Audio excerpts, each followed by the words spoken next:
transmission to bring you the following live broadcast. How's everyone doing tonight? Woo!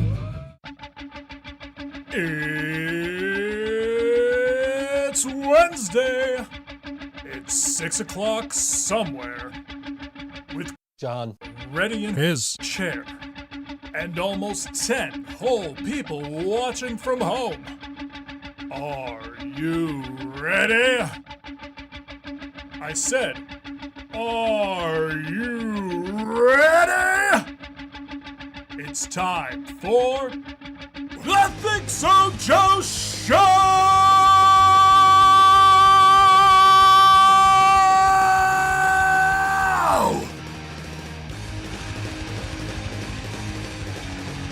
It helps if I unmute my microphone. It is indeed time for the ThinkSoJoE Show. John is on his way. He's not here yet. He is on his way. He called me earlier today. This happened twice to me in the last week. I always have my phone on me. I usually have my phone in my hand. John's on his way. He's on his way. He's on his way. Don't worry about it. I usually have my phone in my hand. All right? 9 times out of 10, I got my phone in my hand. I'm looking at the phone. And if somebody calls me on Messenger, I see it. Twice in the past week, I set my phone down for a minute and my phone rings. And I don't see it. I come back, I got a missed call.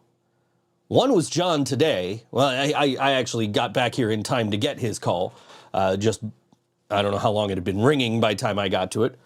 But it also happened to me over the weekend on Saturday when Jasmine, who designed this week's thumbnail, yes, that exactly. She just posted in the chat. That happened this weekend too from her. Yeah. I was in the kitchen. It's 4 o'clock in the morning.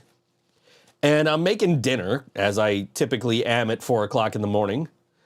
And most of the time, I'm usually air frying like chicken patties or something. So I'm just sitting there waiting for my shit to finish. And I have my phone in my hand and I'm just scrolling through Facebook or Facebook dating or whatever the fuck, scrolling through Hinge, playing that game I like to play where it's like, how many people can I swipe through without seeing Bill's gear or somebody with a drink in their hand, which I never get to double digits on that, ever. I don't even go on these apps looking for dates anymore. I just go on to be like, how many people can I swipe through before I see Bill's gear, right? But anyway, I digress. I put my phone in my pocket. I went to grab my tongs and I went to pet Snowball. And as soon as I pull my phone out of my pocket, it's like, you missed a call from Jasmine. I'm like, I always have, how?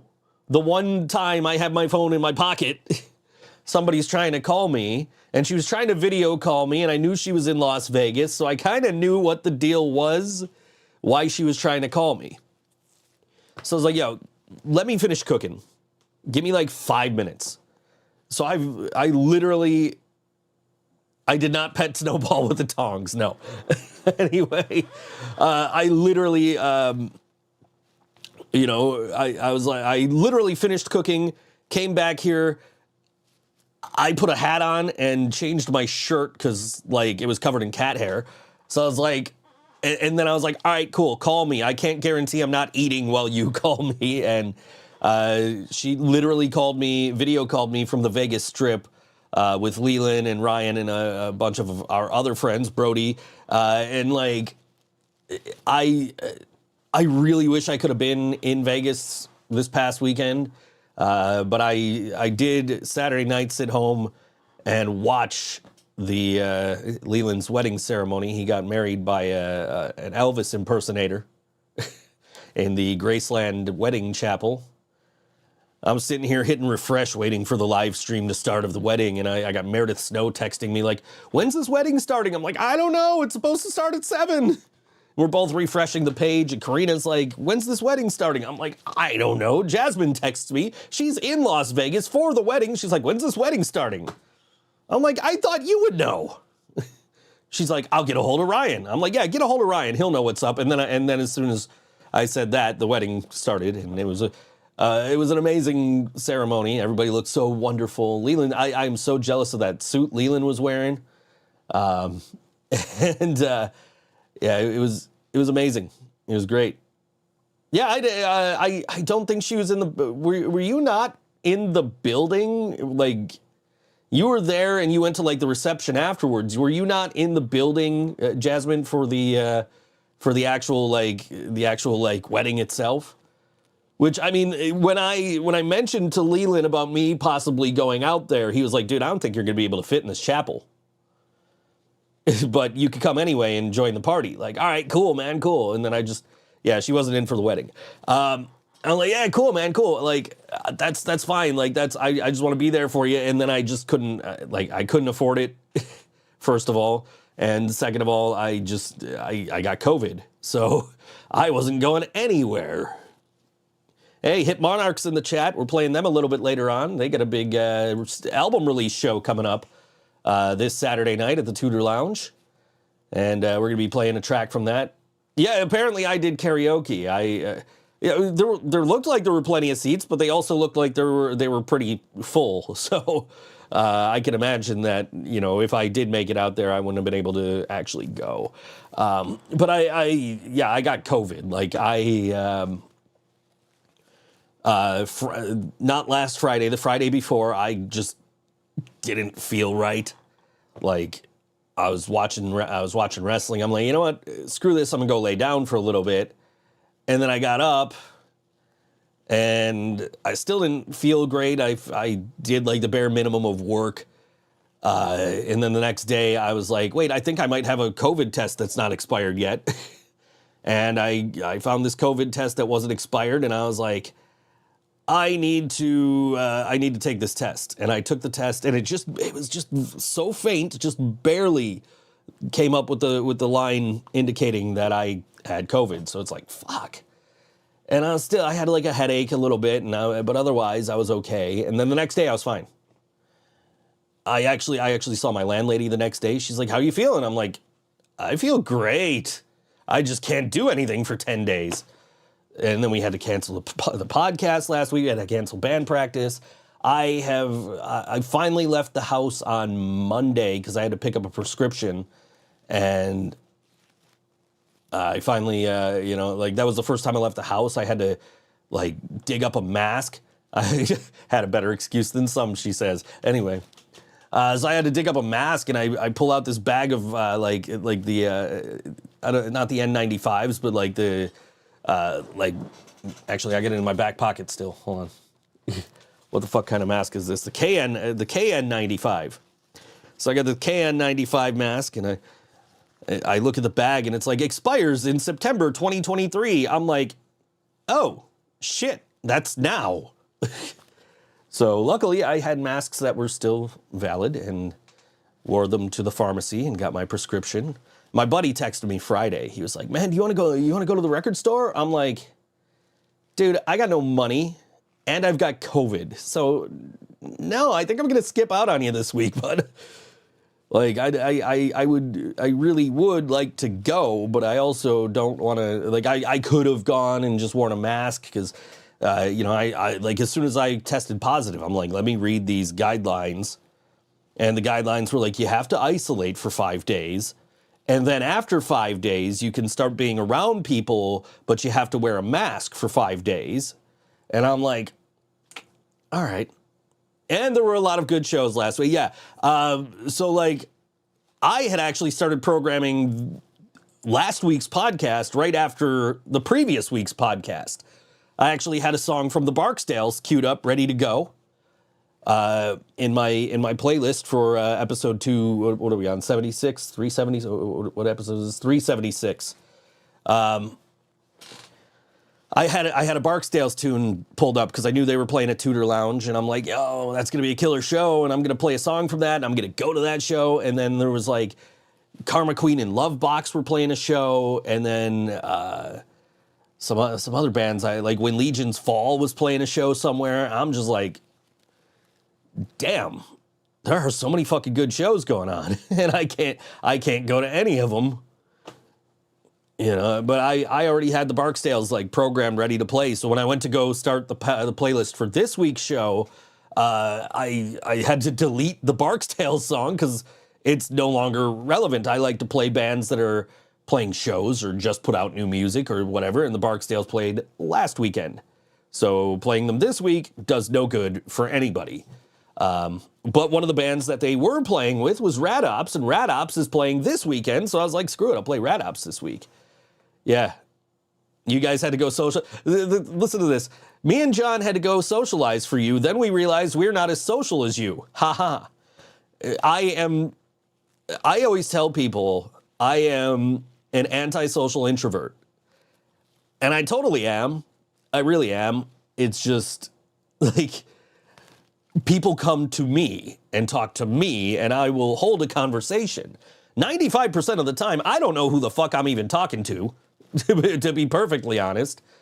It used to be so much easier when I was dating Karina because then I could just be like, I'd have a whole conversation with somebody, they'd walk away, I'd be like, yo, who was that? And she would tell me who it was, or either that or she wouldn't know. But, and the thing is, like, if I were at the show you guys went to on Saturday, I would have been probably talking to everybody because I was friends with everybody. You guys saw, like, what, Lovebox and Karma Queen and Spud? I'm like, those are my friends. I've known Mary from Lovebox for, over 20 years, over 25 years now. We went to high school together. We graduated together in 1999, so like 25 years. So yeah, those are my people. I definitely would have been probably talking to people. Mary came up to us to talk, and I said, come back in 20 minutes after I've had a few. Yeah, that's the thing. Like, I'm antisocial, I'm introverted, and I don't drink. So, a lot, like, I'm very comfortable around people that I know. You know what I mean? So, like, I'm comfortable around John and Jill. So if people come up and start talking, while I'm with them, I can just be like, oh, hey, this is, hey, this is my drummer. And then hopefully that person will introduce themselves because I'm terrible at this. Or what I really need is for whoever I'm hanging out with to introduce themselves and be like, oh, hey, I'm John. And then the other person will be, oh, yeah, I'm so-and-so. And then I'm like, okay, that's who that is. But I've actually, at Music is Art, I was actually asking people who they were. They'd come up to me and start talking about like, oh, yeah, who are you again? Which I have trouble doing. But yeah, I don't drink, so it's like I can be okay in social situations. It's one of those things like if you see these memes of like the social battery, right? Like your social battery has to charge. So like if I go out, I don't think I'm up for going out again, like for another week. I will go out, I will socialize, and then I will be like, oh, I can't, I don't feel like going anywhere tomorrow, Yeah, social situations, exactly. I have a social situation I have to attend this weekend, and I'm like, I'm looking forward to it, but at the same time, I'm like, I gotta be around my family. I love my family, don't get me wrong. I love my uncles, my mom, my kid. I love everybody. My grandma's turning 90 this weekend, and she's got a party, and I'm like, oh man, I gotta go to this party. And I thought it was like later in the day, so I'm like, well, at least I don't got to go out afterward. And then it was like, my mom texted me, oh, don't forget the party's at 2 o'clock on Saturday. I'm like, fuck, it's at 2 o'clock. That means I could go out if I want to. So we're playing a bunch of bands that are playing on Saturday on today's show. We're playing Hip Monarch, who's in the chat. We were playing Abandoned Trains, who are playing at Stamps. We're playing Red Button Dilemma, who are playing at the Cave on Saturday night. The show that Rad Ops is on, they're playing Friday, but they're playing, but the show is a 2-day event, so that's going on Saturday as well. There's so many good shows going on Saturday night. Again, I don't know if I'm going to have the energy to go to any of them after, having to be in a social situation. And the last time I was at anything that like my whole family was at, I sat at a picnic table and me and my cousin were texting the whole time. So, Stamps the bar, not the restaurant, not the cafe, Stamps the bar.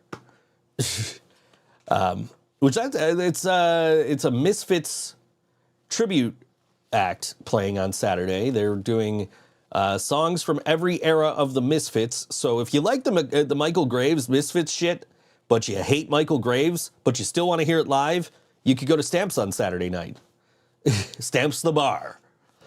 Before Jasmine gets even more confused. Stamps the Bar, which used to be Stamps the Post Office.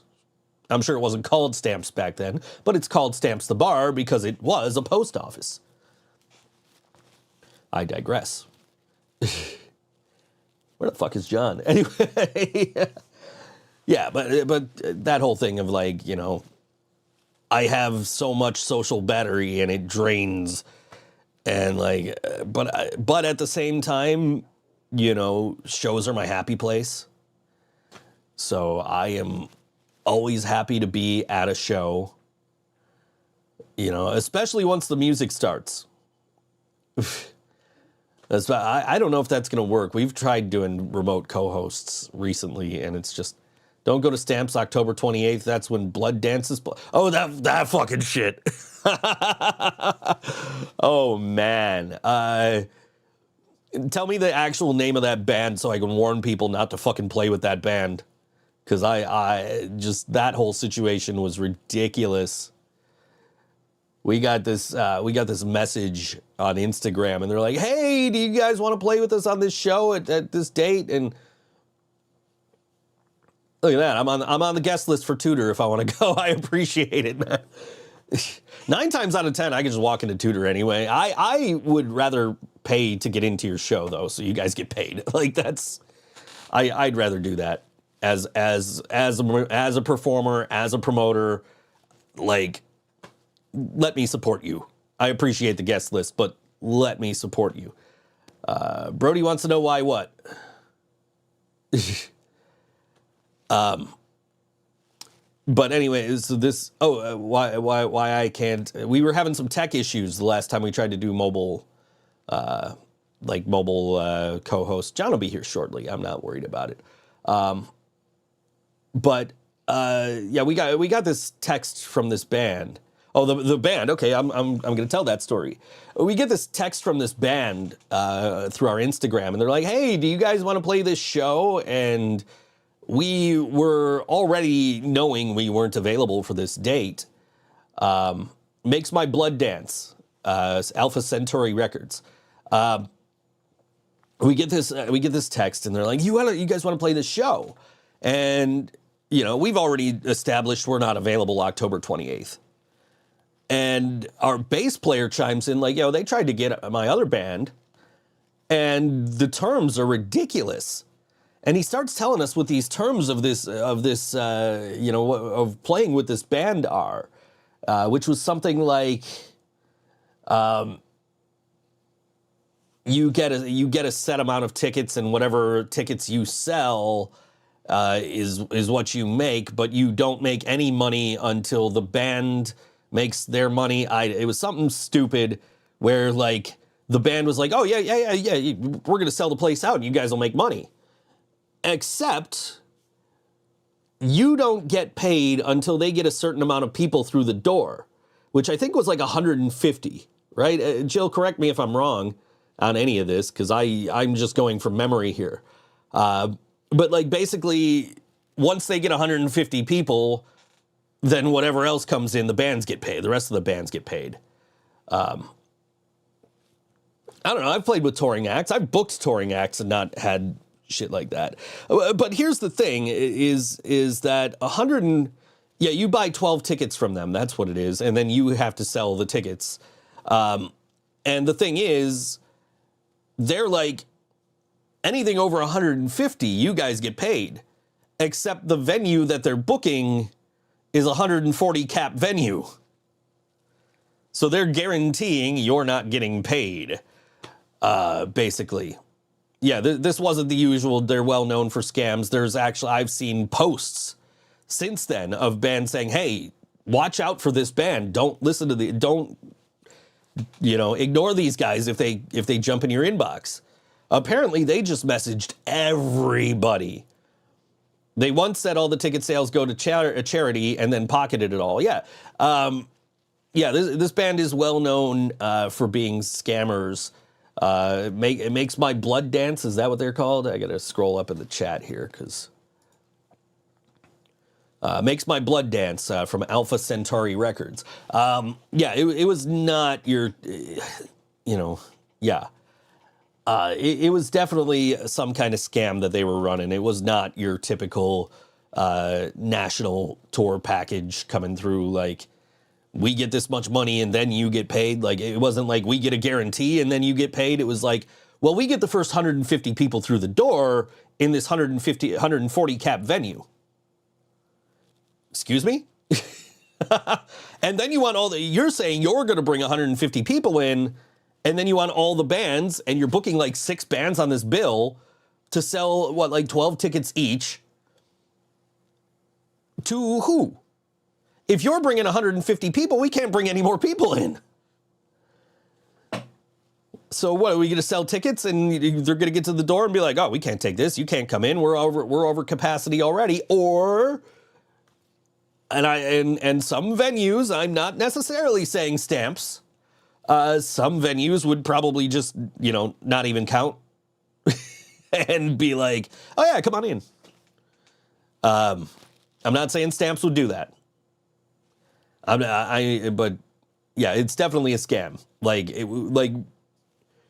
we do our research, man. We listen to like every offer that comes through, and just from reading, just mentioning the name of the band in the group chat, our bass player was like, "Yo, that's a scam, and let me tell you why."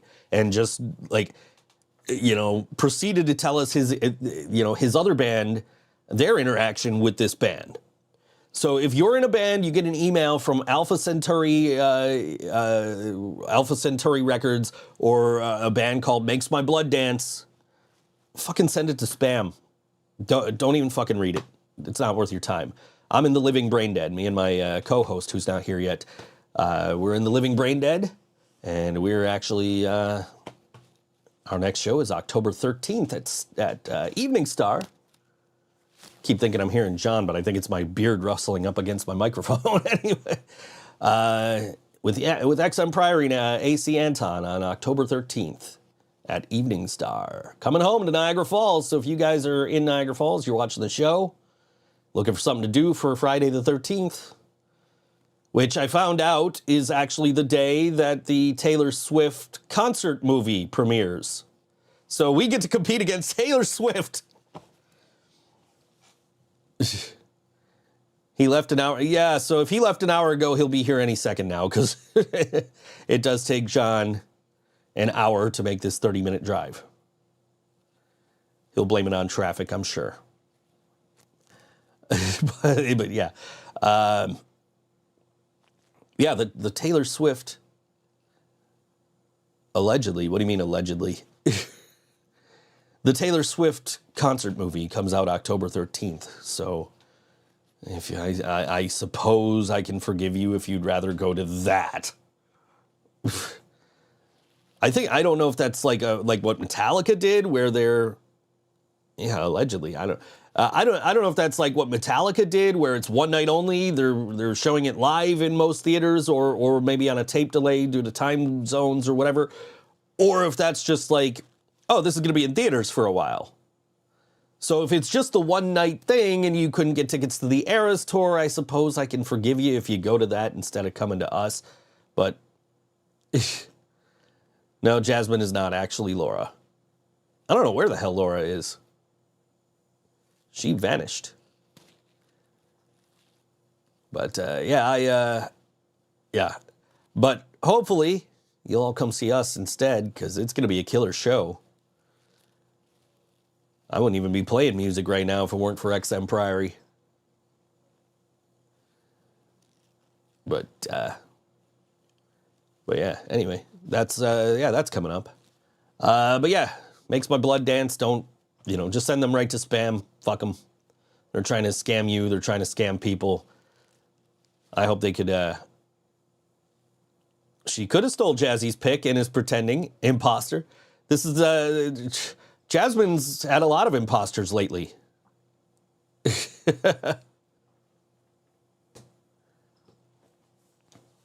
Jasmine had an imposter the other day. It was gone by the time I went to go report it for you, so that's good, I guess. Is Jill even real? Sometimes I don't know.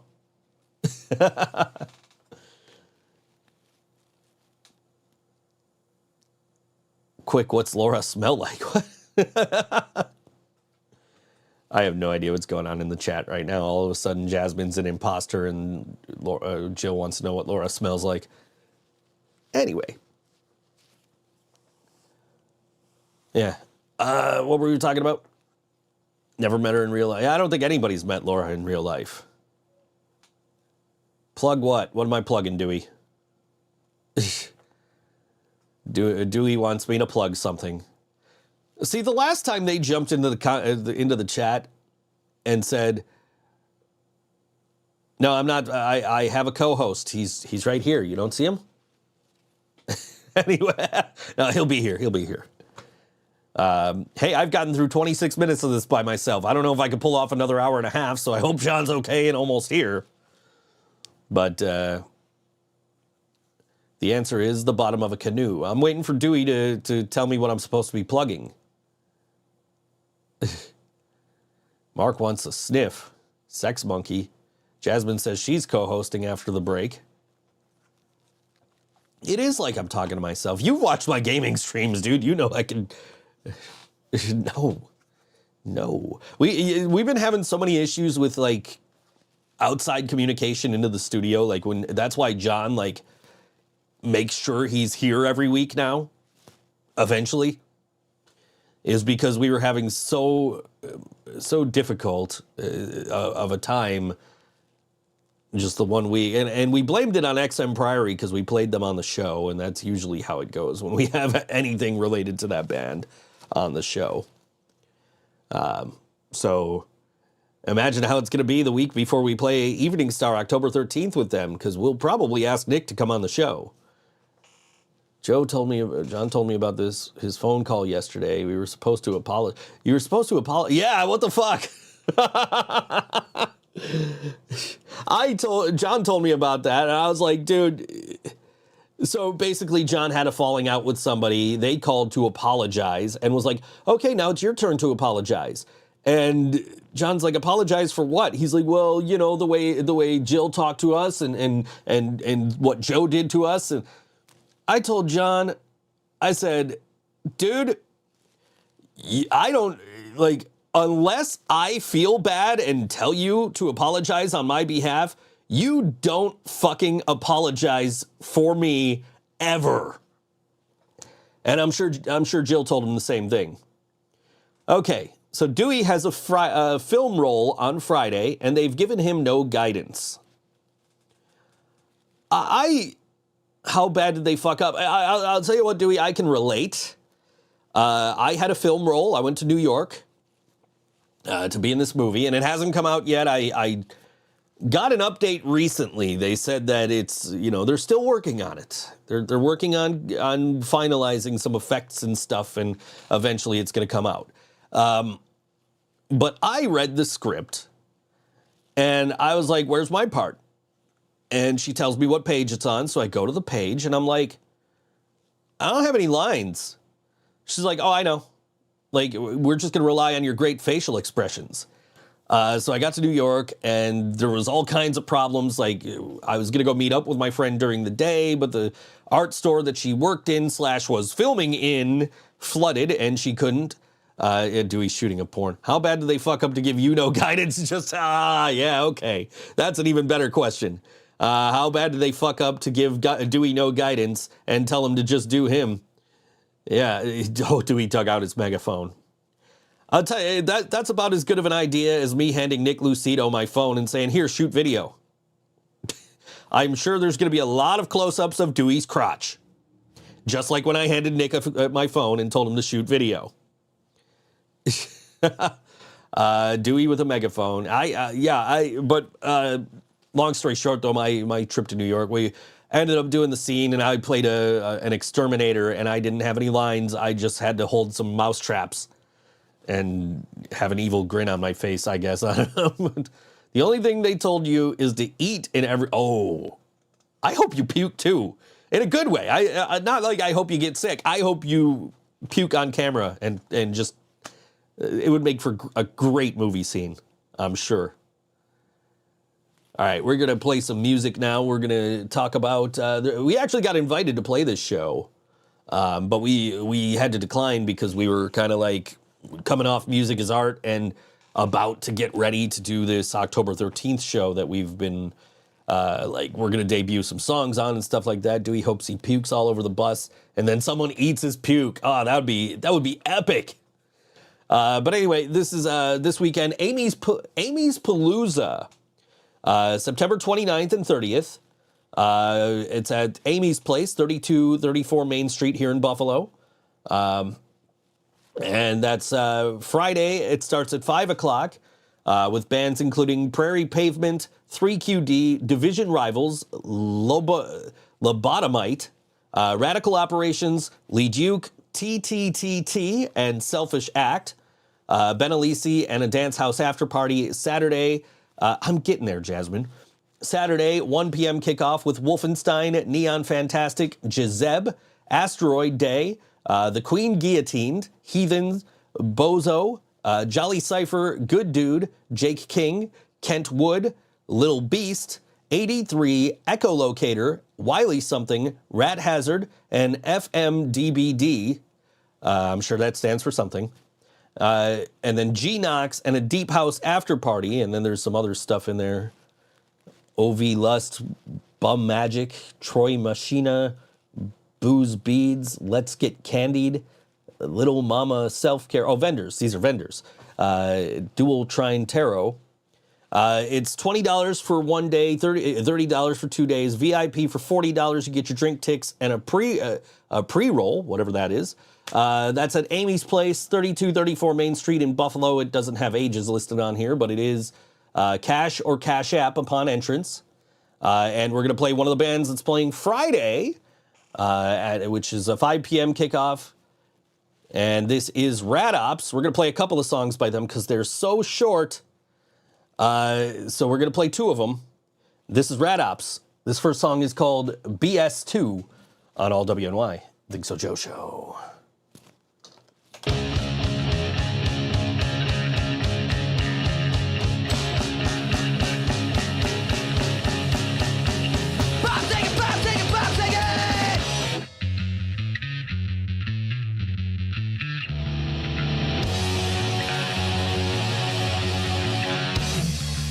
It's a fucking vortex that never gets away.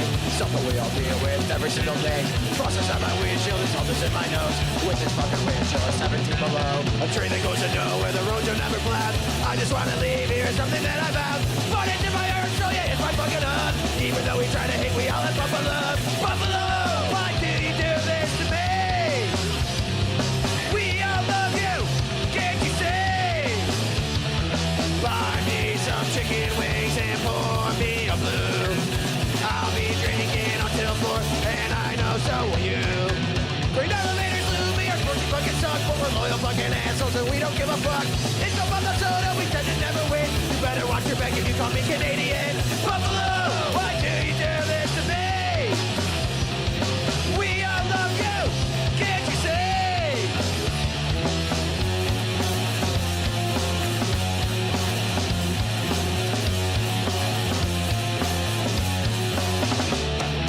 Buy me some chicken wings and pour me a blue. I'll be drinking until 4, and I know so will you.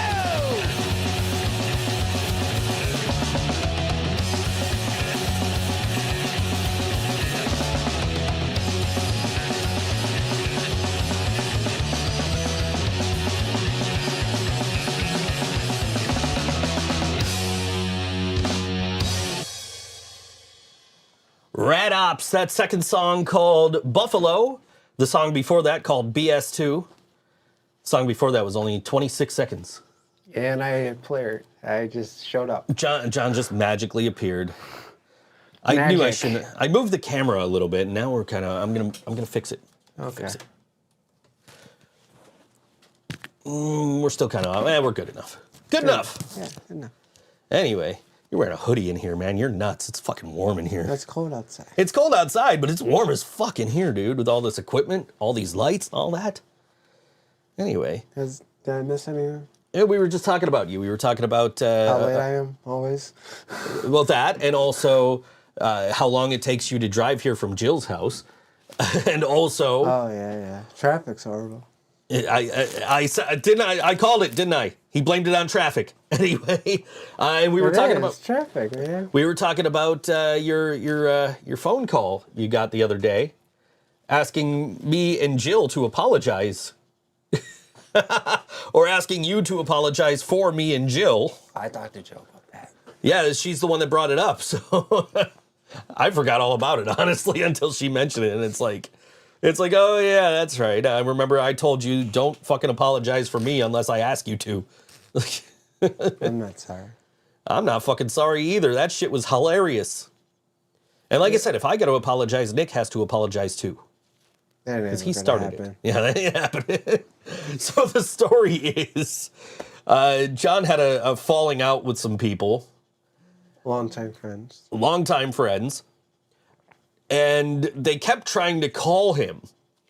And Nick Lucido and I happened to be at your house. Yeah. And this guy keeps trying to call you. Nick answers the phone and does the fucking meatwad voice. Mm-hmm.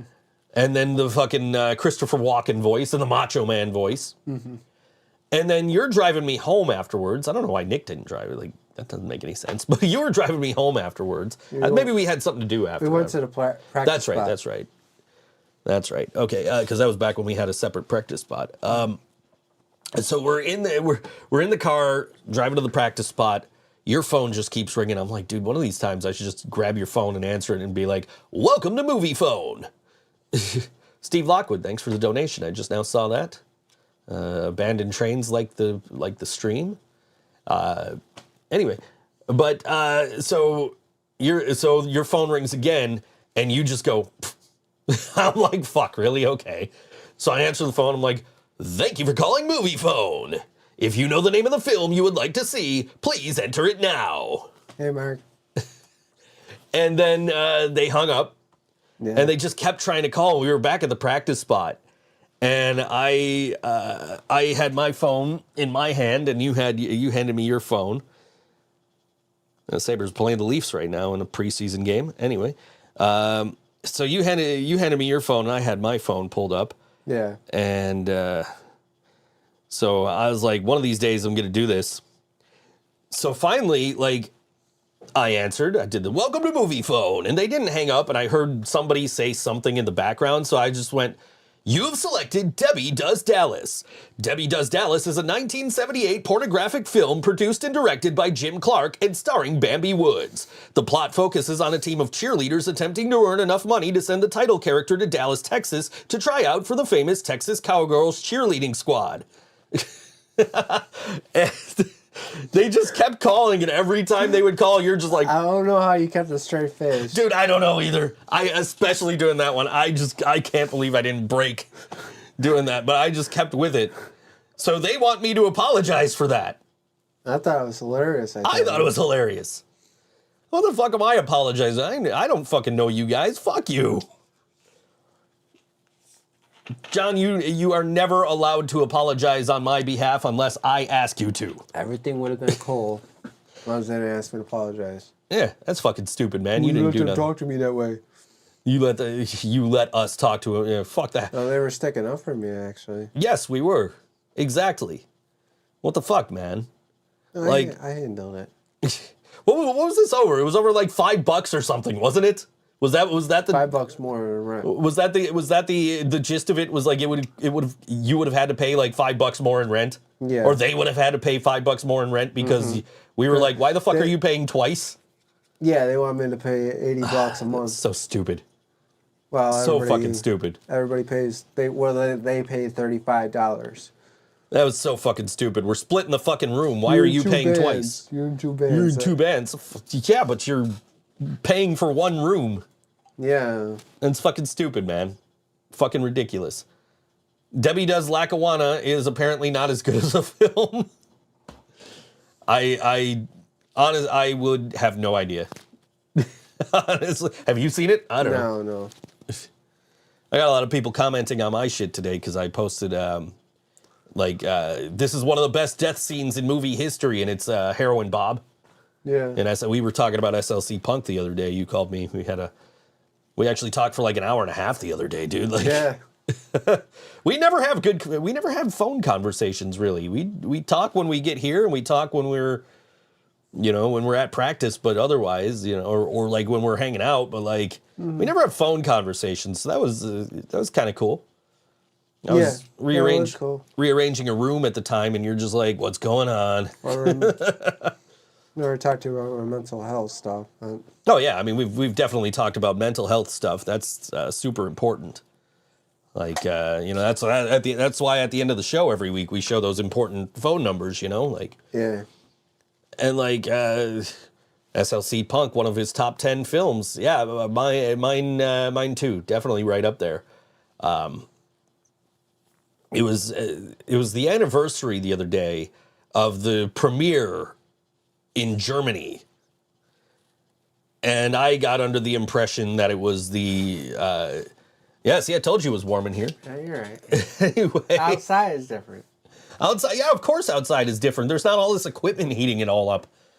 But it was the anniversary of Nirvana's Nevermind coming out. Mm-hmm. And I listened to that.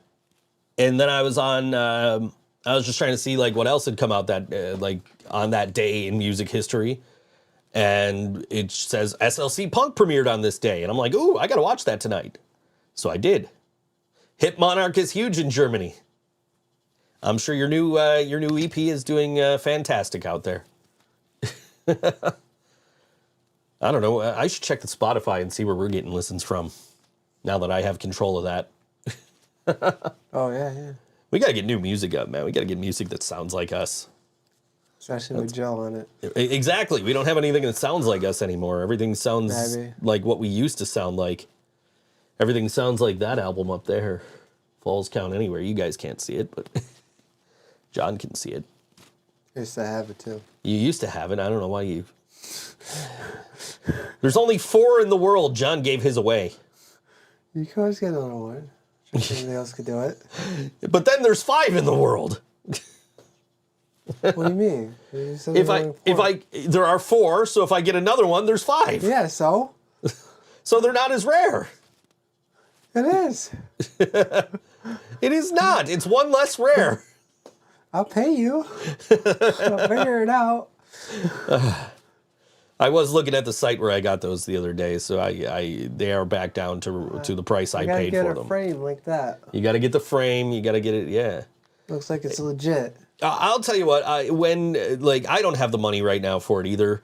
But when one of us has the money for it, I'll get you another one because it should be up in the practice spot.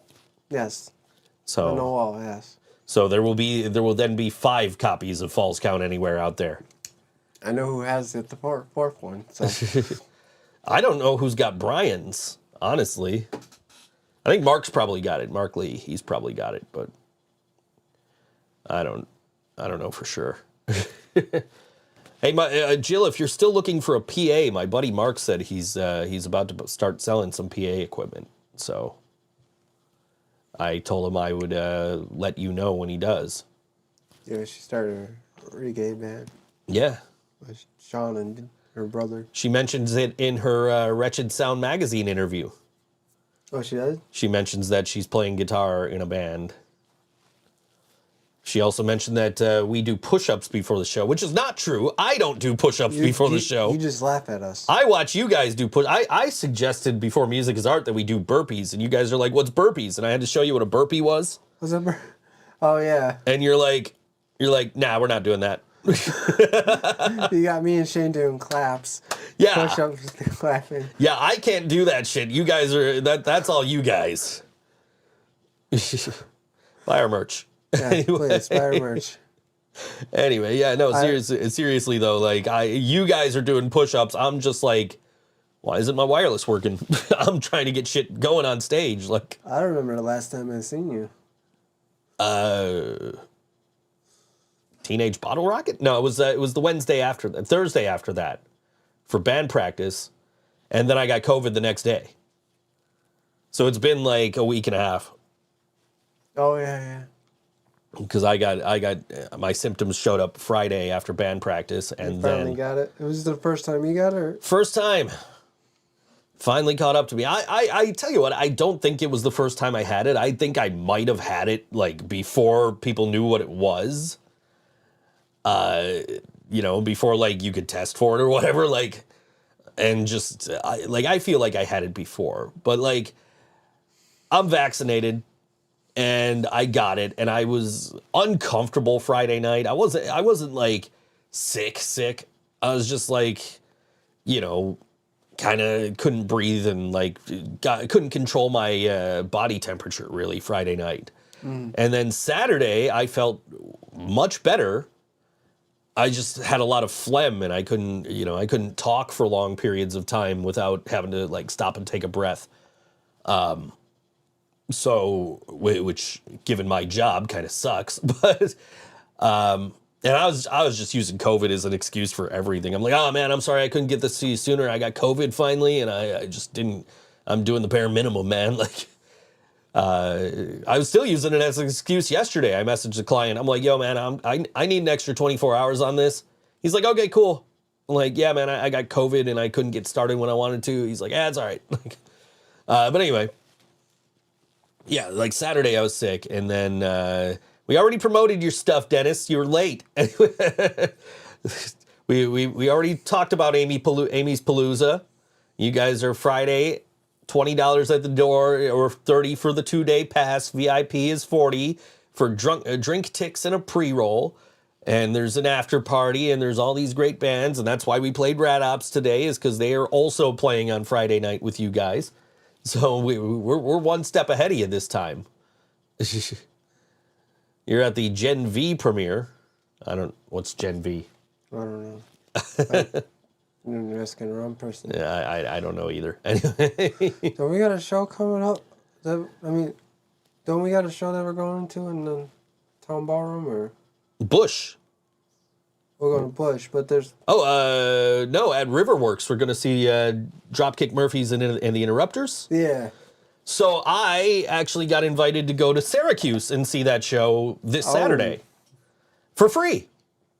All I had to do was buy a bus ticket, or a train ticket, rather. I am alive.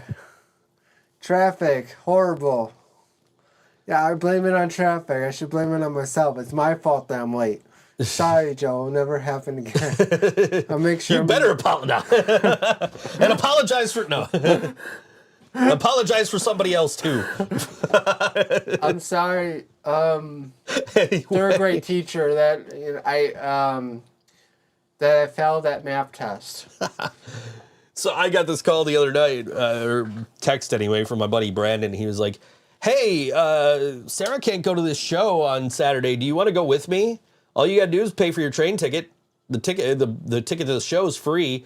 And I'm like, dude, it's my grandma's 90th birthday. Otherwise, I would absolutely go with you to this show.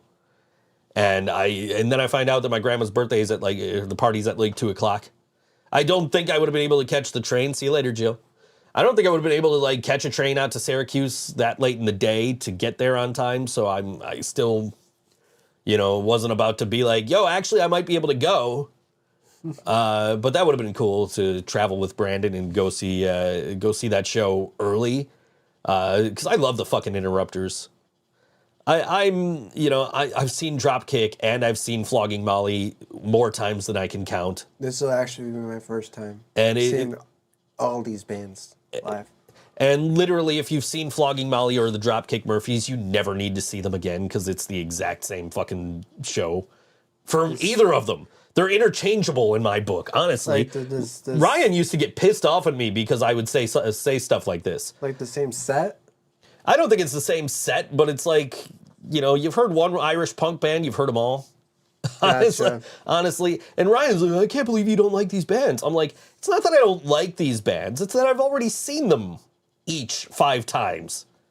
Like, I could go my whole life without seeing them again. But the Interrupters, on the other hand, I've seen 4 times, 4 times. I don't know, but I'm like, yo, the Interrupters are coming, John. Let's go, because I knew you wanted to see them. I know you've been like really into the Interrupters, so I'm like, we got to go see the Interrupters. Bush we're going to go see because a girl I know wanted to go see them. I was like, Bush. I mean, I like Bush. Let me look up a hit. Oh shit, I know this song. I like that band. I do. I don't think I've heard anything since like their 90s hits, but like so they still together? I was like, they had this song called Speed Kills that came out in 2001, and the reason I know this is because that song came out shortly before 9/11 and was on the Clear Channel like don't play these songs list. Because they had a whole thing of like these songs will remind people of what happened on 9/11. We don't want to play these songs. So that was one of them, was Speed Kills by Bush. Mm-hmm. So I think that's like the last song I know by them. Mm. But this girl I know was like, she shared the post about them coming to Town Ballroom. I'm like, yo, I'm gonna see if my drummer wants to go to this. If he wants to go, do you want to go with us? I'm like, I'd have to like check with him because he'd be the one driving, but you know, do you want to go with us? She said, sure. So I messaged you. I'm like, hey, you want to go see Bush? You're like, yeah, sure. I was like, do you mind picking up this girl? You're like, no, it's okay. It's cool. I was like, don't worry about it, man. I got your ticket. I'll pay for gas. Don't fucking worry about it. And, she left? Huh? You ever tell her? I'm pretty sure she's in Cheektowaga. I don't think she's too far from here. I don't think I'm making you go. What day is it on? It's on a Wednesday? We won't be having a podcast, sorry. I think it's a Wednesday. No, yeah, it's a Wednesday. It's the day before Thanksgiving. Yeah. We won't be having a podcast. No podcast that day. Well, do you want to see Bush? Yeah. Maybe we'll do a different day. Maybe. Show. We sometimes do that. We can do a Tuesday that week. I'd be down for that. We'll figure that out as the time comes up. But yeah, like that night I found a like pre-sale code, and I dropped like $200 on Bush tickets, just because I'm like, yo, this girl wants to go see Bush. I dress up like in the 90s. For one night. Gotta wear your flannels. Mm-hmm. Yeah, dressed just like Gavin Rosdale. Didn't he used to wear like fucking like sweater vests and shit with the flannel? Mm-hmm. Yeah, do that. Yeah. I don't know, man. I remember being in high school and like Bush was like the biggest fucking band. Like Come Down and what the fuck? Everything Zen was like a huge song, and Machine Head. Machine Head is a fucking iconic song, right? That was when the Sabres came up with the red and black jerseys, or the black and red jerseys. Mm. That was the song they came out to wearing those jerseys for the first time. When I was in high school, Green Day was the biggest band. Green Day was huge when I was early in high school, late middle school, early high school. Hi, John. Hi. That's John saying hi to us. Oh, saying hi to us. I thought you said hi, John. I was like, oh, hi. No, John is saying hi to both of us. So I'm saying hi to John. That John, not this John. I'll say hi to that John. John with an H. I'll say hi to myself. Hi, John. I remember Green Day came to the convention center in Niagara Falls when I was in high school. Like I was a freshman in high school. I did not know that. And I wanted to go, and my parents would not, and my mom would not let me. My parents loved Green Day. My mom wouldn't let me. My mom wouldn't let me go to that show. So it could have, which would have been my first concert. Yeah.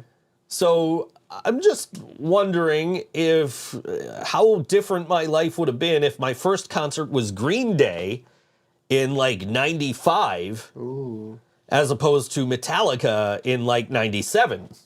Well, so... Because you know how much would I have Green Day tattoos instead of Metallica tattoos? I fucking loved Green Day. I still sit here, I can play that entire album on guitar and some of the songs on bass. The entire, because it was Dookie that they were touring for. Mine was American Idiot. I was big in high school. Oh yeah, well, so that's there's this like gap of generations. I was just talking to somebody about this the other day. My friend Ashlyn, she posted about American Idiot, and she was like, "Oh, this was like my life in high school," and I'm just like, "Yo, it's so different that it's so incredible that like Green Day was my indoctrination into punk in '94 when Dookie came out, because that was the biggest fucking thing at the time." And then when they put out American Idiot in, 20 years later or 10 years later, whatever it was, right? It was 2004. Like, when they put out American Idiot, it indoctrinated a whole new generation of people into punk music. Yeah. And it was like, yo, it's so cool that they were able to do that for two separate generations. We're going to get into the chat here because there was a few messages here. We'll pull up the full chat here. Jasmine showed Brody the word Skajakwada and asked how he'd pronounce that word. He said, "I wouldn't." John Johnson added a jersey to his collection that I'm going to hate. It's a 1999 Stanley Cup, stars Ed Belfour. As long as it wasn't a Brett Hull. John Johnson says, "My dad loves Green Day. He's an old school rock guy, but he loves Green Day." Who doesn't love Green Day? Yeah, come on. I gotta tell you, man, like, Father of All You Motherfuckers, right? That last album they put out, I thought I was gonna hate it, because it was like just fucking, like, you'd hear the singles, you'd hear them play it like the NHL All-Star Game, and it's like, What is this indie rock bullshit Green Day's doing? And it's like, it was their last album on their record contract, so I'm like, you know what they're doing? They're gonna put out this shitty album, and then they're going to put out the album that they want to put out. And that didn't end up happening. But when I got Father of All, and Brian and I bought it at the same time. We each got it for $6 on vinyl. And you can't get it that cheap anymore. But we got it for $6 on vinyl. Brian got his first. He's like, "Dude, this is actually pretty good." I'm like, "Bullshit." I got the record. I put it on. I'm like, holy shit, this is actually really fucking good. Like, it's because, and I think it's because after American Idiot, right? Yeah. Green Day put out, and feel free to jump in if I miss one here. Green Day put out 21st Century Breakdown, Uno, Dos, Tres, Revolution Radio. They put out 5 albums, right? 5 albums that all sounded like American Idiot. They all sounded exactly the same. It was like, I liked the first one. The second one had a good song or two on it. Let Yourself Go from Uno was the only good song in the entire trilogy. Revolution Radio sucked. So I think a lot of why I liked Father of All was because it didn't sound like Green Day. I think that's a lot of it, was because there was so much that sounded so similar over the course of 6 fucking albums, if you include American Idiot, right? Like, and don't get me wrong, I love American Idiot. It is a amazing album. It's a classic. John says his dad heard American Idiot his dad heard the American Idiot album, and he's been a fan ever since. And I love that. I love that people got into Green Day after American Idiot. Me and my best friend Turtle, we're old school Green Day fans. We've loved them since Dookie. He's got all the older shit, like the 39 Smooth and Kerplunk, right? He's got all that. And I've got it all on digital. There's I think I told you about this interview that Fat Mike from NoFX said about Green Day. He said, quote, he said, Green Day, a lot of fans said Green Day sold out. He said, no, they didn't sell out. Their songs just got popular. Yeah. And then they got banned from fucking Gilman Street, right? Like, what the fuck? You got kicked out of where you fucking came up because your songs got popular. I don't know. I always go with the Jason Newsted analogy from Metallica, where, did we sell out? Every show we play. There you go. But they're still doing it. Green Day is still a band. They're still doing it. Dude, I love Green Day. I really do. I would love to go see him again at some point. I haven't seen him since... I never seen him live. I saw him... the last time I saw him was the Pop Disaster Tour. I saw him on Warped Tour before that. I saw him at iHeartRadio. You're going to give me 1 minute? Oh, that fucking shit. I saw that shit. I've been playing since 1985. You're going to give me 1 minute? I saw that shit. I'll give you 1 minute.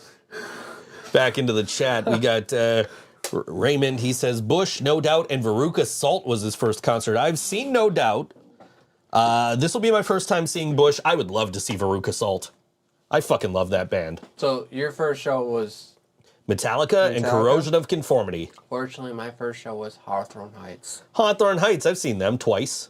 2008. When the fuck did I see them the first time? It had to be...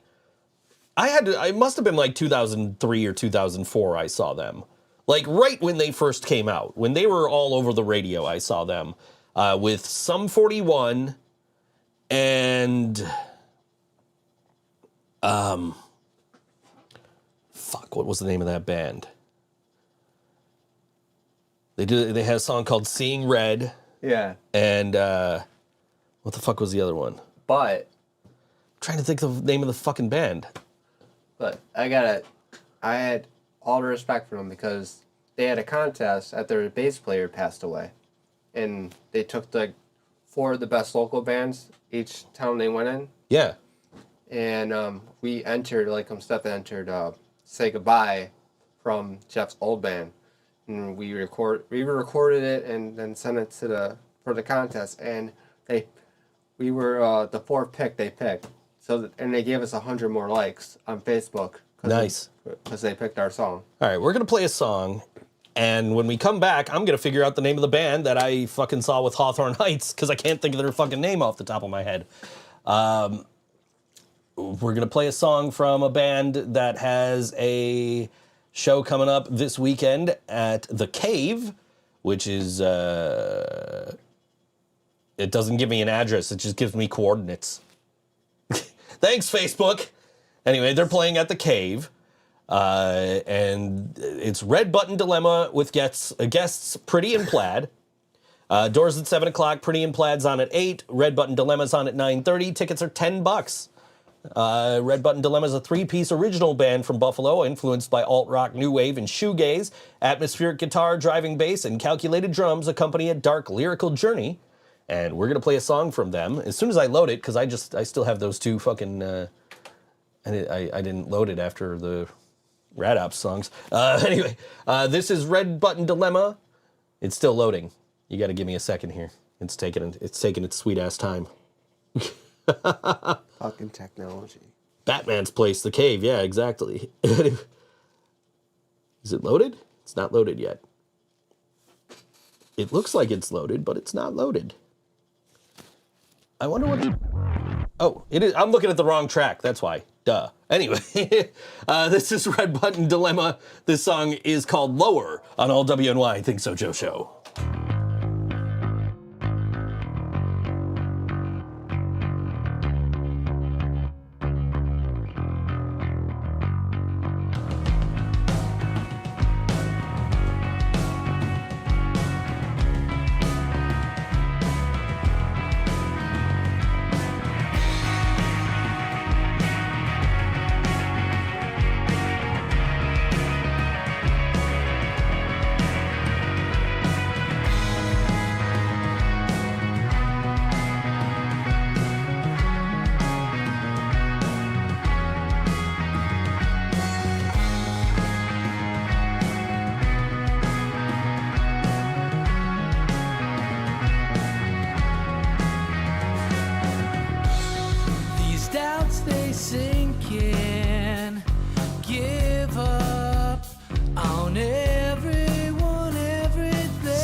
distance,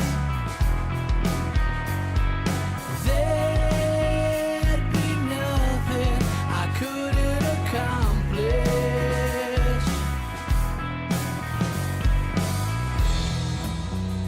Tonight I'll call on whatever answers first.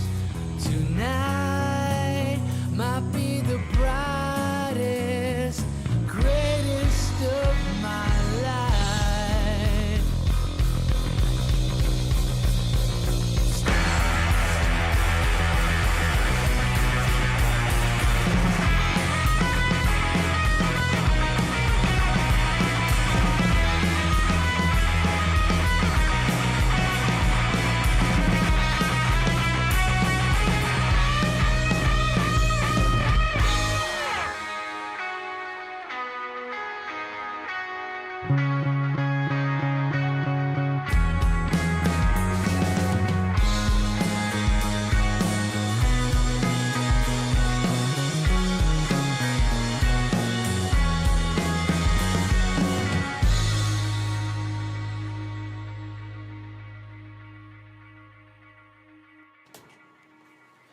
And that was Red Button Dilemma on all WNY Think So Joe show. I was showing John something, and then I had to turn off the air conditioner. Word. Anyway, Yeah. Unwritten Law was the name of the band I was trying to think of. My hat is fucking crooked, man. I don't know what the fuck happened. Gotta put some respect on this logo. It's gotta be dead center right here. Undefeated right here. Anyway. Unwritten Law I saw with Hawthorne Heights in Sum 41 way back in the day. There's an inside joke I have with my friend Corey, which is the song Nicky FM by Hawthorne Heights. Yeah. Because, like, it was a big song. We were dating, and it was a huge song, like, while we were dating.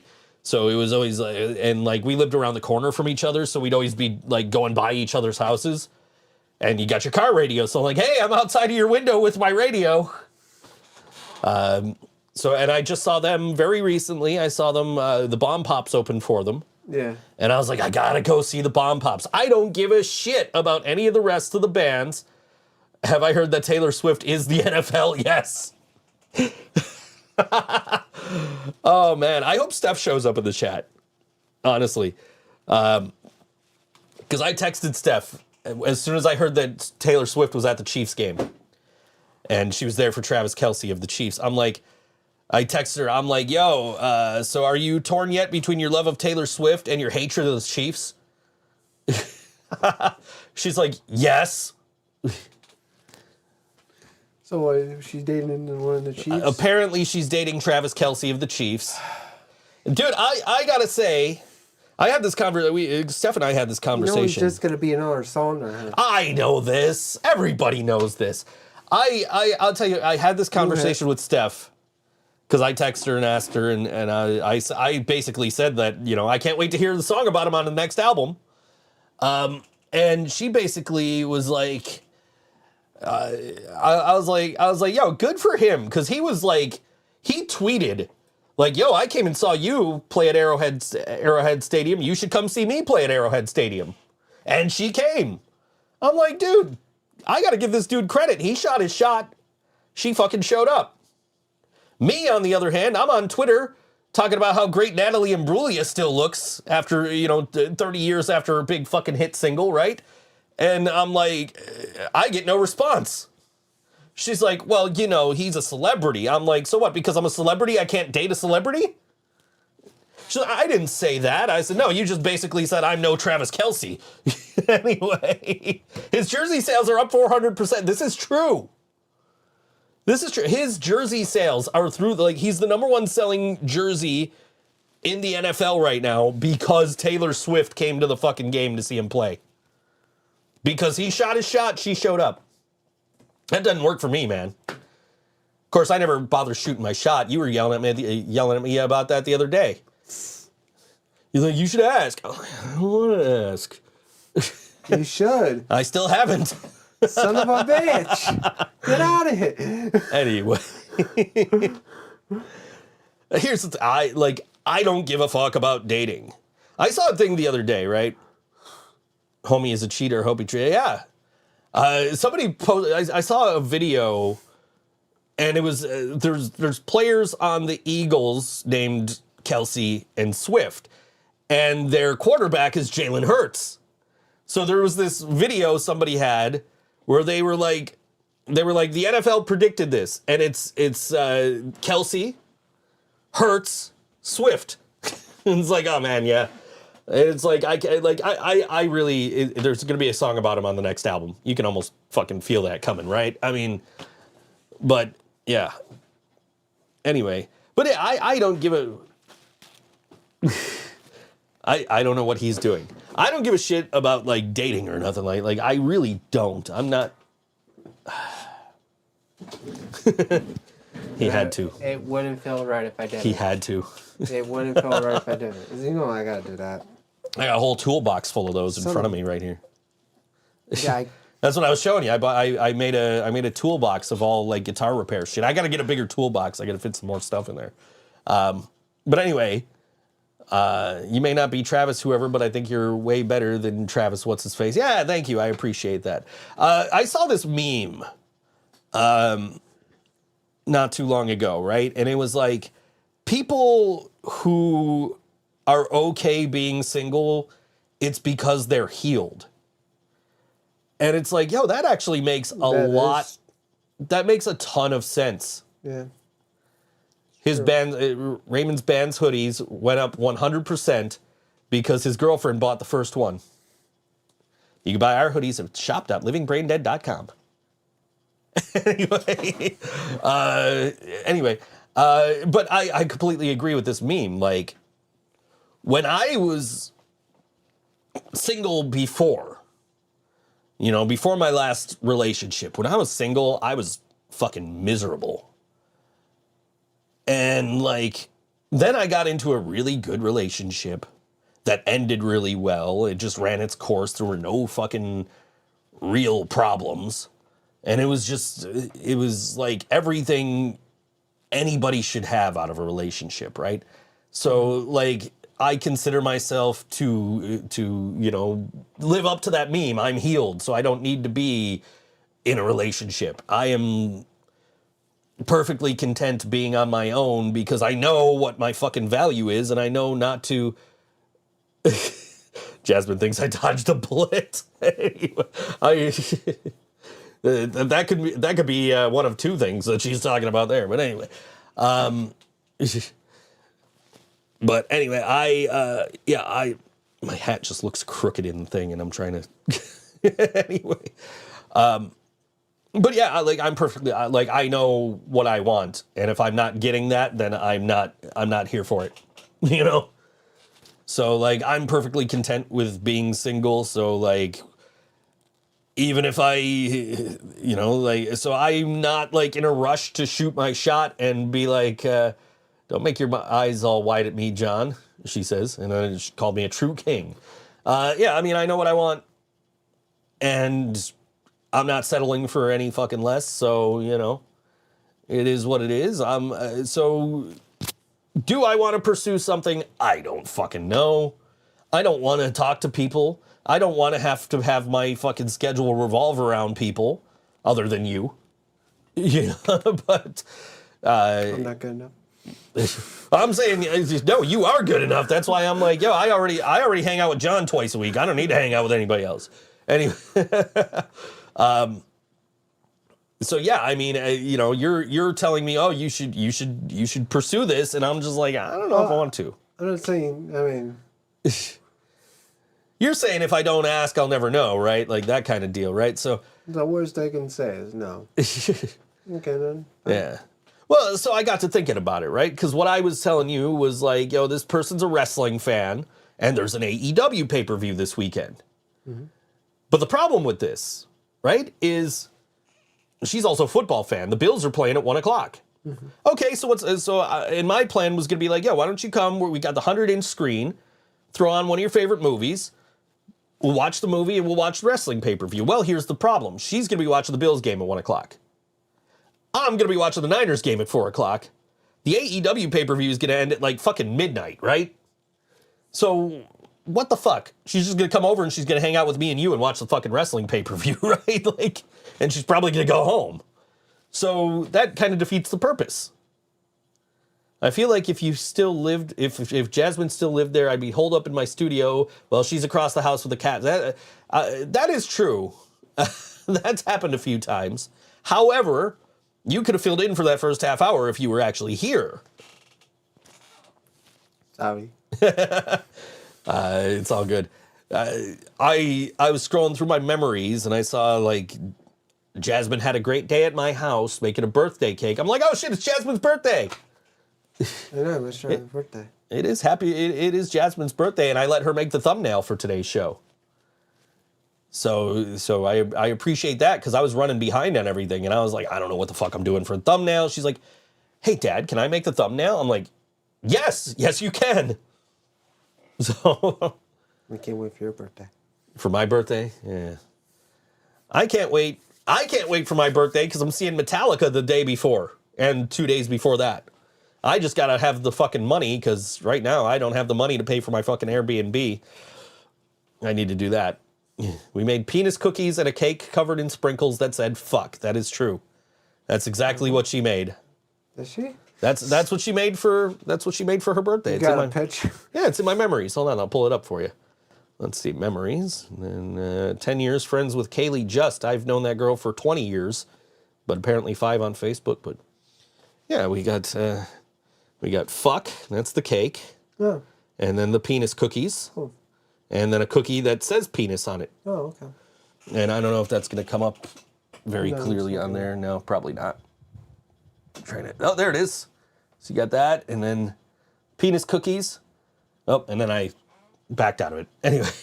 So you get the idea. But yes, then there was a cookie that just said penis on it. It was a round cookie and just said penis.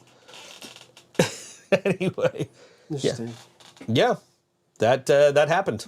Yeah. I see. Anyway. But then she fell in love with a potato and moved to Idaho. So Fall in love with a potato and moved to Idaho. yeah, that's exactly what happened. We had this going. We had this. It was like a combination of like, it was a thank you party for Cam and Ashton for helping us move the couch. Mm-hmm. Which moving the couch was the last time I think any of us saw Brian. Cam and me and Ashton. Like, I think that was the last time any of us saw Brian. Brody just goes, that's me, I'm the potato. But we had this going away party it was also a going away party for Jasmine.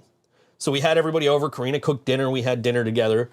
And, so it was me and Karina and it was Jasmine, it was Cam and I think his girlfriend was here. Megan and Ashton and Allie were here. And Jasmine, we're talking about Jasmine moving to Idaho because that's where potatoes are from. And Ashton just goes off. Like, just potato joke after potato joke after potato joke. He's like, what's the guy's name? She's like, it's Brody. He's like, Bro-tato bun, I got it. It's just fucking nonstop Ashton just ripping on Jasmine for hours. Yes. Which, congratulations to Ashton and Allie. They're expecting. Oh. So congratulations to them, even though they're not seeing this. It's the closest I'll ever be to being a grandparent because my actual child doesn't want kids. So, Grandpa Joe. except I'm not laying in bed pretending to be disabled for 20 years. And I leap out of bed because my grandkid gets a golden ticket to go to the chocolate factory. Do a little fucking dance. I got a golden ticket. I can make that happen. You're gonna get the fucking golden ticket. Yes. We're gonna go to the Wonka factory. Yes. My other daughter doesn't want kids either. There we go. So this is the closest I'm ever gonna be to being a grandparent is Ashton and Allie having kids. Grandpa thinks so, Joe. It's the closest I'm ever gonna be to being a grandparent is them is my music child having they had a reveal party. I think it was a girl, right? Am I right? I don't remember. They had a reveal on Facebook. They had the smoke come out of the box, and I think it was pink. Oh, everybody does that. Yeah. Just pinch his butt, and he'll start moving. I don't know, Scotty from, well, he's not in a band anymore. But Scotty doesn't know. Oh, yeah, Scotty doesn't know. No, that's a different Scotty, though. Oh, okay. Scotty Harrington, he pinches my butt all the time. Doesn't get me moving. Anyway, was a girl, yes. It was, the smoke was pink. Anyway. But, yeah. Yeah, no, Scotty doesn't. That's a whole different story. Anyway. Jasmine wanted a funny story. That's a funny story. I used to, when I was younger and I didn't give a shit about such things, I was, let's just say there was a guy named Scotty, and Scotty really didn't know what was going on at my house. Oh. You knew that story already. I think. I've told you that. Oh, that's Scotty. So we both, the girl and I both, this was back in the MySpace days, and you could put profile songs. Shit. Yeah, fuck yeah. Put profile songs on your MySpace page. Yeah. So I, just to be a fucking dick, changed my profile song to Scotty Doesn't Know by Lustra from fucking, what was that, Road Trip? No, Yeah. Euro Trip. Euro Trip. And then the next thing I know, she changes her fucking profile song to Scotty Doesn't Know. And this guy is fucking clueless. He's like, ha ha ha, very funny, guys. Is MySpace still a thing? MySpace is still a thing, but it's not really a thing. Like, nobody uses MySpace anymore. You know what's clever, though, and I wish I would have thought of it, is Skyway's webpage. The band Skyway, local band, that I am like dying to play a show with. We got to play the same stage with them as Music is Art, Oh, they're good. which was great. I fucking love those guys. John's a great fucking guy, and I've been trying to get a bill with them going. So probably sometime in the new year we'll get that going. But their website is made up to look like a MySpace profile, and I fucking love it. I am so jealous I didn't think of it first. Let me find them real quick. I'll show you. I'll show you, and I might be able to throw it in. Let me see. Skyway. Buffalo. What the fuck? Come on. There we go. Skyway, Buffalo, New York. Skywaypunk.com. Look at this website. Look at this fucking website. I love this website, man. I got to see if I can... Skyspace? Skyspace. I got to see if I can load this in. Let me see. That's awesome. Add... Ooh, let's add a browser. They're playing the same day we're playing. Are they? Or Murder. No. Oh, man. That's going to be a good October show, 13th. too. If you're in Buffalo, that's going to be a good show. But let me see. So if I go Skyway, Come see us, though. and then we put in... Yeah, come see us. Skywaypunk.com. Yeah, they're online. That's their website. I fucking love it. That's brilliant. I wish I would have thought of it. Brilliant. I don't know how to get rid of this now. Where's the delete button? We'll just hide it because I don't know how to delete. Delete. I don't know how. Well, delete, I'm trying to drag delete. it to. Oh, I guess I just tapped that. There we go. Yes, I do want to remove that. But yeah, it was a cool website. I was trying to. I think we played them the week of Music is Art, and I was like, I went on their website. I'm like, oh shit, this is a cool fucking website. But yeah, they're. Let's see. Let's read their profile here. Let's see. They're John guitar vocals, Andrew bass and background vocals, Brandon drums and background vocals, music nostalgic punk rock, spoken word Elvis Presley, movies Weekends at Bernie's, Don't Tell Mom the Babysitter's Dead, That Thing You Do. Television, Love is Blind, books, Punk Paradox, a memoir, A Boy and His Dog at the End of the World, anything by Stephen King. Heroes, John Feldman, Still Counting the Days, Gerard tells us that he's not okay, and Billy Joe's just longs for this. Those are lyrics from one of their songs. And then it's got links to all their socials and their Spotify. That is so cool. I love that website, and I wish I would have thought of it. And because I have so much respect for them, I'm just not going to steal the idea. Because that would suck. John just liked the stream, too. It didn't pop up on the screen yet, but John just liked. I just got the notification. John likes a video you shared. So John, if you're watching, we were just gushing over your website, your Sky Space website there. Anyway, yeah, our website's pretty cool too. livingbraindead.com. We have a store. Shop.livingbraindead.com. Go buy our stuff. Also, go to ThinkSoJoShow.com to get back episodes of this show, or just go to ThinkSoJoe.com and you can find links to all of my stuff, including my Things You Might Not Know videos, this podcast, Living Brain Dead stuff, the merch store for this podcast and my other branded stuff. Also my digital media webpage, which I never pay any attention to my emails from that, so we still need Living Brain Dead hockey jerseys. That's definitely something I want to do eventually. Yeah. I was just, we're playing with XM Priory next month, and I was just thinking about when I was in XM Priory, I was like designing a XM Priory hockey jersey. It was going to be like on an old LA Kings jersey because their colors are like black and purple. Mm-hmm. And so I was like, if I get this LA Kings jersey and we put the rat on the front, so ours would probably be something more akin to like an old Blackhawks jersey or like an old Devils jersey, because we're red, black, and white with our color scheme. Yeah. So, or possibly, the old Goat Head Sabres jerseys. I shouldn't say old because we wear them again. So, I don't know. That's something that's probably down the line when we can actually afford to do it. However, that's the problem right now is getting I can make the jersey. It's just a matter of getting the crests made. Right now, money is probably we're going to do a run of t-shirts, I think, before this next show. Mm-hmm. And we're going to, also, so we got to put money towards that, and then we have to get some shit recorded. Absolutely have to. Right now we are just, because anytime I meet somebody and I'm shilling the band, I'm like, but don't go to our website, go to our YouTube, because that's where you're going to hear newer songs. Our shit on Spotify doesn't sound like us. You want to go to YouTube and see some of our more recent videos, and then you'll hear what we sound like, So we sound a lot better.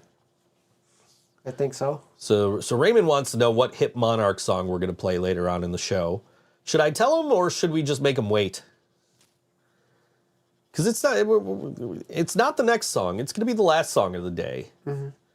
So maybe Living Brain Dead needs to cover Scotty Doesn't Know.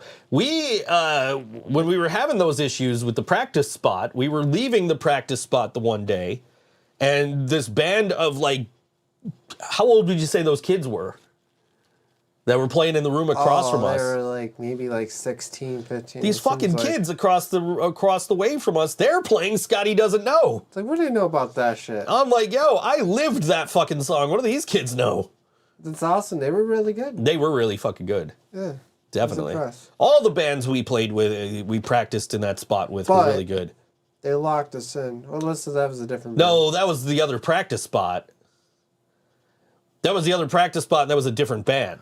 Oh, okay. Yeah, and that sucked because and it snowed, so we had to dig our way out. Basically, we had to go out an emergency exit and dig our way through. Yeah, because we had to send you through because you were you were Jill, one of the two of you, because you were the skinniest. You sent me through because you were the skinniest, and you had to come around and unlock the door for us. I had to dive over the hill of snow. Yeah, we're like, John, here's the key. Go come in through the front door and unlock this door that they locked. It worked. You send me, and then you send Joe through the door. Yeah. Anyway, we're going to play a song from another band that's playing this weekend. Actually, we're playing with this band next month. Not next month, in October. November. And this is, we're going to play Abandoned Trains right now. But this weekend, they're playing with us at Tudor on November 18th. It's us. It's Abandoned Trains. It is Shambles. Fuck Shambles. And Main Breaker. That's going to be a killer show. That's technically my birthday show. Just a week late because I'm going to Metallica the weekend of my birthday. So cover come out and play by The Offspring and let John sing it? Let's do it. You got a good Dexter Holland voice? Because Dexter Holland doesn't anymore. I'll have a good one. Anyway, I saw The Offspring a couple of weeks ago, and I don't know if Dexter was sick or what, but he was not hitting the notes, man. Anyway, this is Abandoned Trains. They are playing this Saturday, 7 p.m. at Stamps The Bar. FTMP Events presents Infamous Monsters, performing songs from every era of the Misfits, with guest opener Bastard, Bastard, Bastard, and Abandoned Trains. That's Saturday, September 30th. Doors at 7 p.m. Ages 18 plus. $12 pre-sale tickets. $15 day of the show at Stamps the Bar, 98 Main Street in Tonawanda, New York, 14150. And this song is from Abandoned Trains. It is called Left for Dead on all WNY. Think So Joe Show.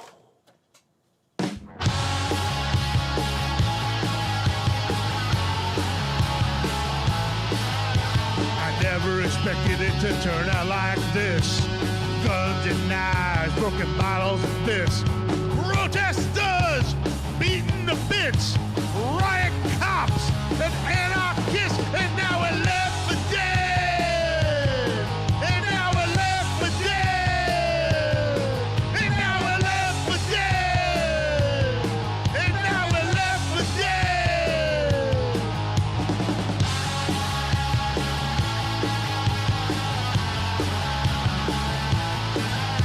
We only wanted you to hear our voice. We only wanted to give you a choice. We only wanted to express our rights. But you came out to fight. And now we're left for dead. And now we're left for dead. And now we're left for dead. And now we're left for dead. The streets are filled with smoke, and the light is getting dim. But you can't snuff out hope or the fire burning within.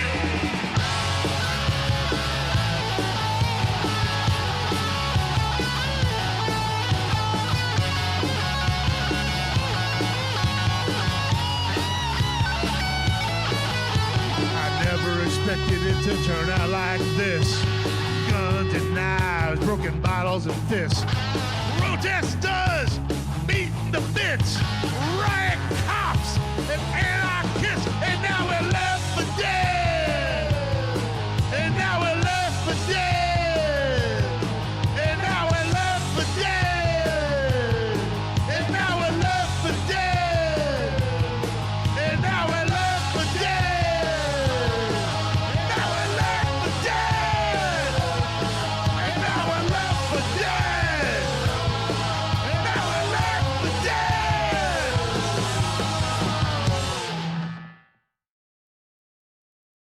That was Abandoned Trains on all WNY Think So Joe Show.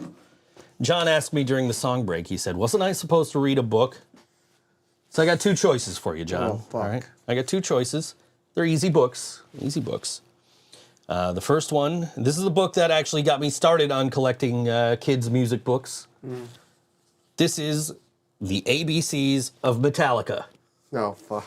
Okay, or this was one of my earlier purchases of kids' music books. We're Not Gonna Take It. Song lyrics by Dee Snyders and illustrations by Margaret McCartney. He's taking the Twisted Sister book. Hey, here. look, I have trouble reading, so I don't give a fuck what you guys think. John's gonna read that. He's gonna show you the pictures as he reads, as he did with the monster at the end of the book a Hey, couple I of love weeks ago. Metallica, I love Dean Steiner. All right. Has a Twisted Sister t-shirt on. That's awesome. We're not going to take it. No. We ain't going to take it. All right. That's cool. Good start. So far, so good. I mean, you know the lyrics of the We're song not anyway, going to right? take it anymore. All right, cool. Yeah. I got to text my mother, so Good I'm book. going to do that while he's reading. We got the right to choose it, There ain't no way we're going to lose it. This is our life. This is our song. Classic. We'll fight the power that be. Just don't pick our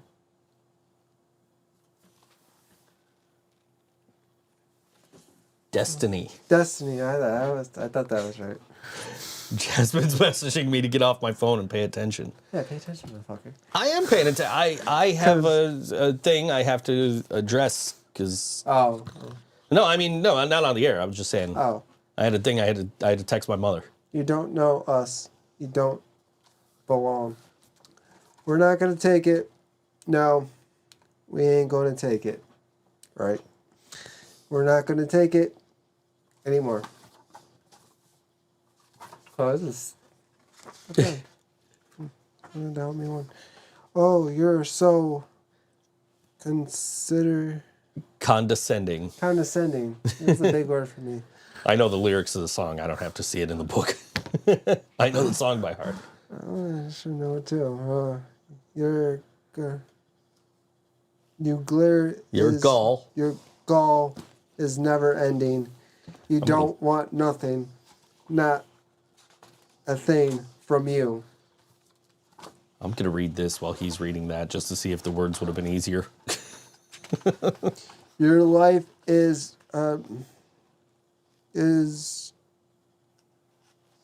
tied, Trite. and jaded, boring and Confiscated. confiscated. I'm getting there. If that's your best won't do. Well, this is why I'm not a vocalist. Can be sometimes. We're not gonna take it. Yeah. That is nowhere near what that says. No. We're right. We're right. Yeah. We're free. Yeah. We'll fight. Yeah. You'll see. Oh. We're not gonna take it. No, we ain't gonna take it. We're not gonna take it anymore. There's a lot of pages. I'm saying, we're not gonna take it. See, parents are like, fuck. No, we ain't gonna take it. We're not gonna take it. Wow. Anymore? No way.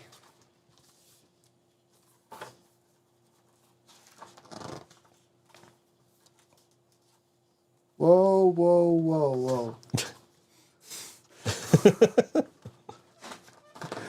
Oh, I love this.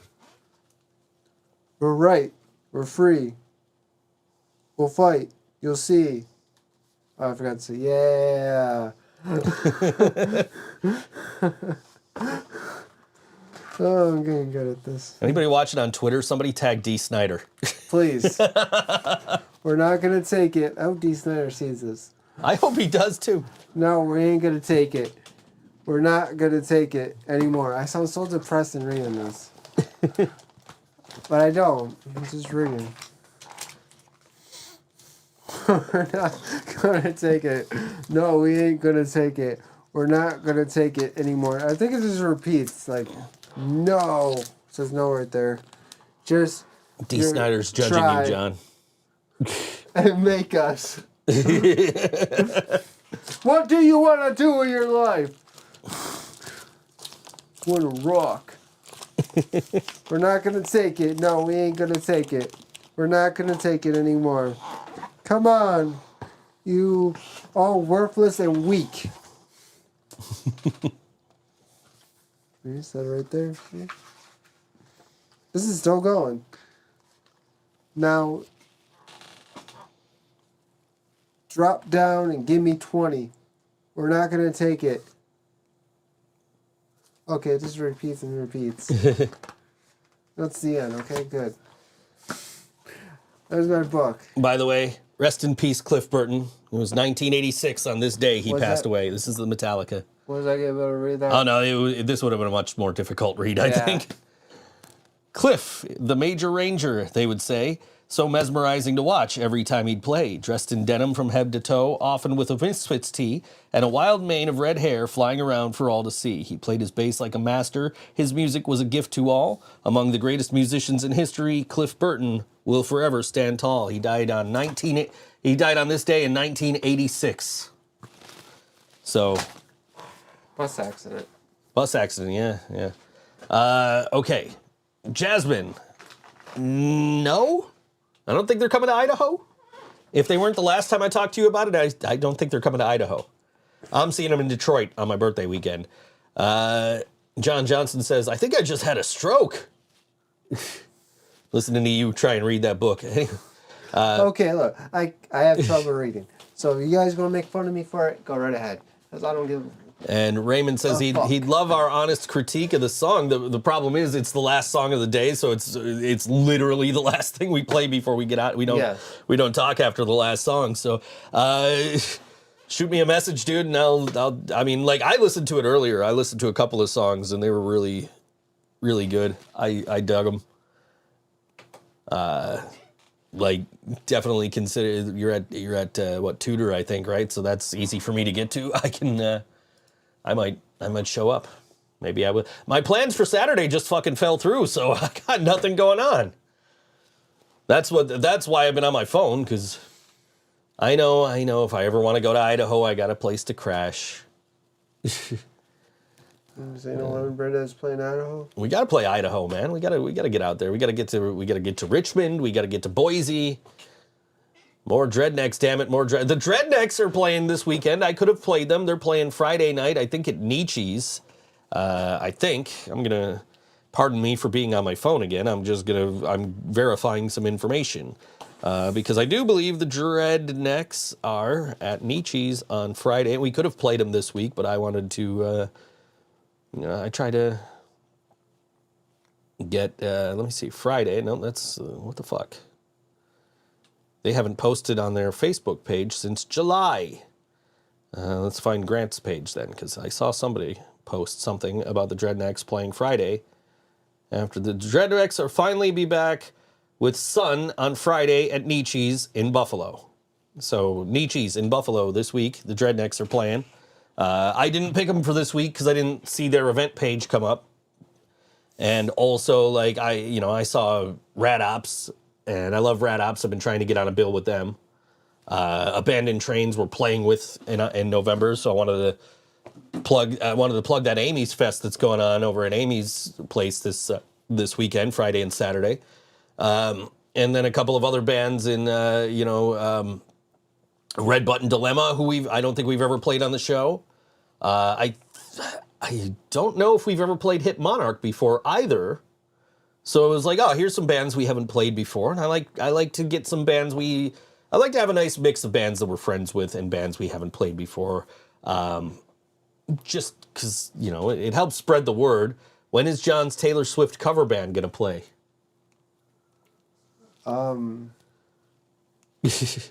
Next year, hopefully.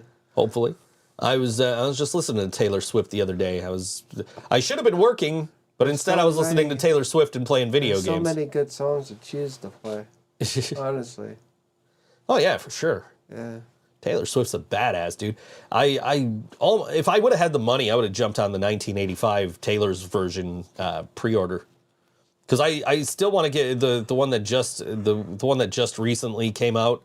But like Revolver's always selling it for like $50, and I'm like, I'm not spending $50 on this record.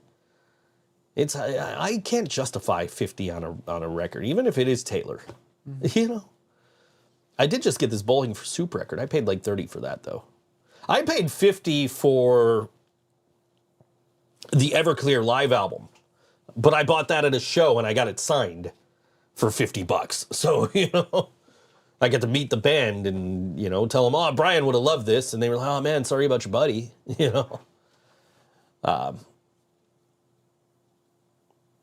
John has a Taylor Swift cover band and didn't even talk to me about it. Jasmine's mad at you. Sorry. She's got some good songs.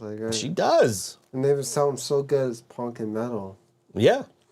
So, gotta pick the best ones. Yeah, but like seriously, there is so much good shit going on this week. It's hard to pick shit to go to. True. Like,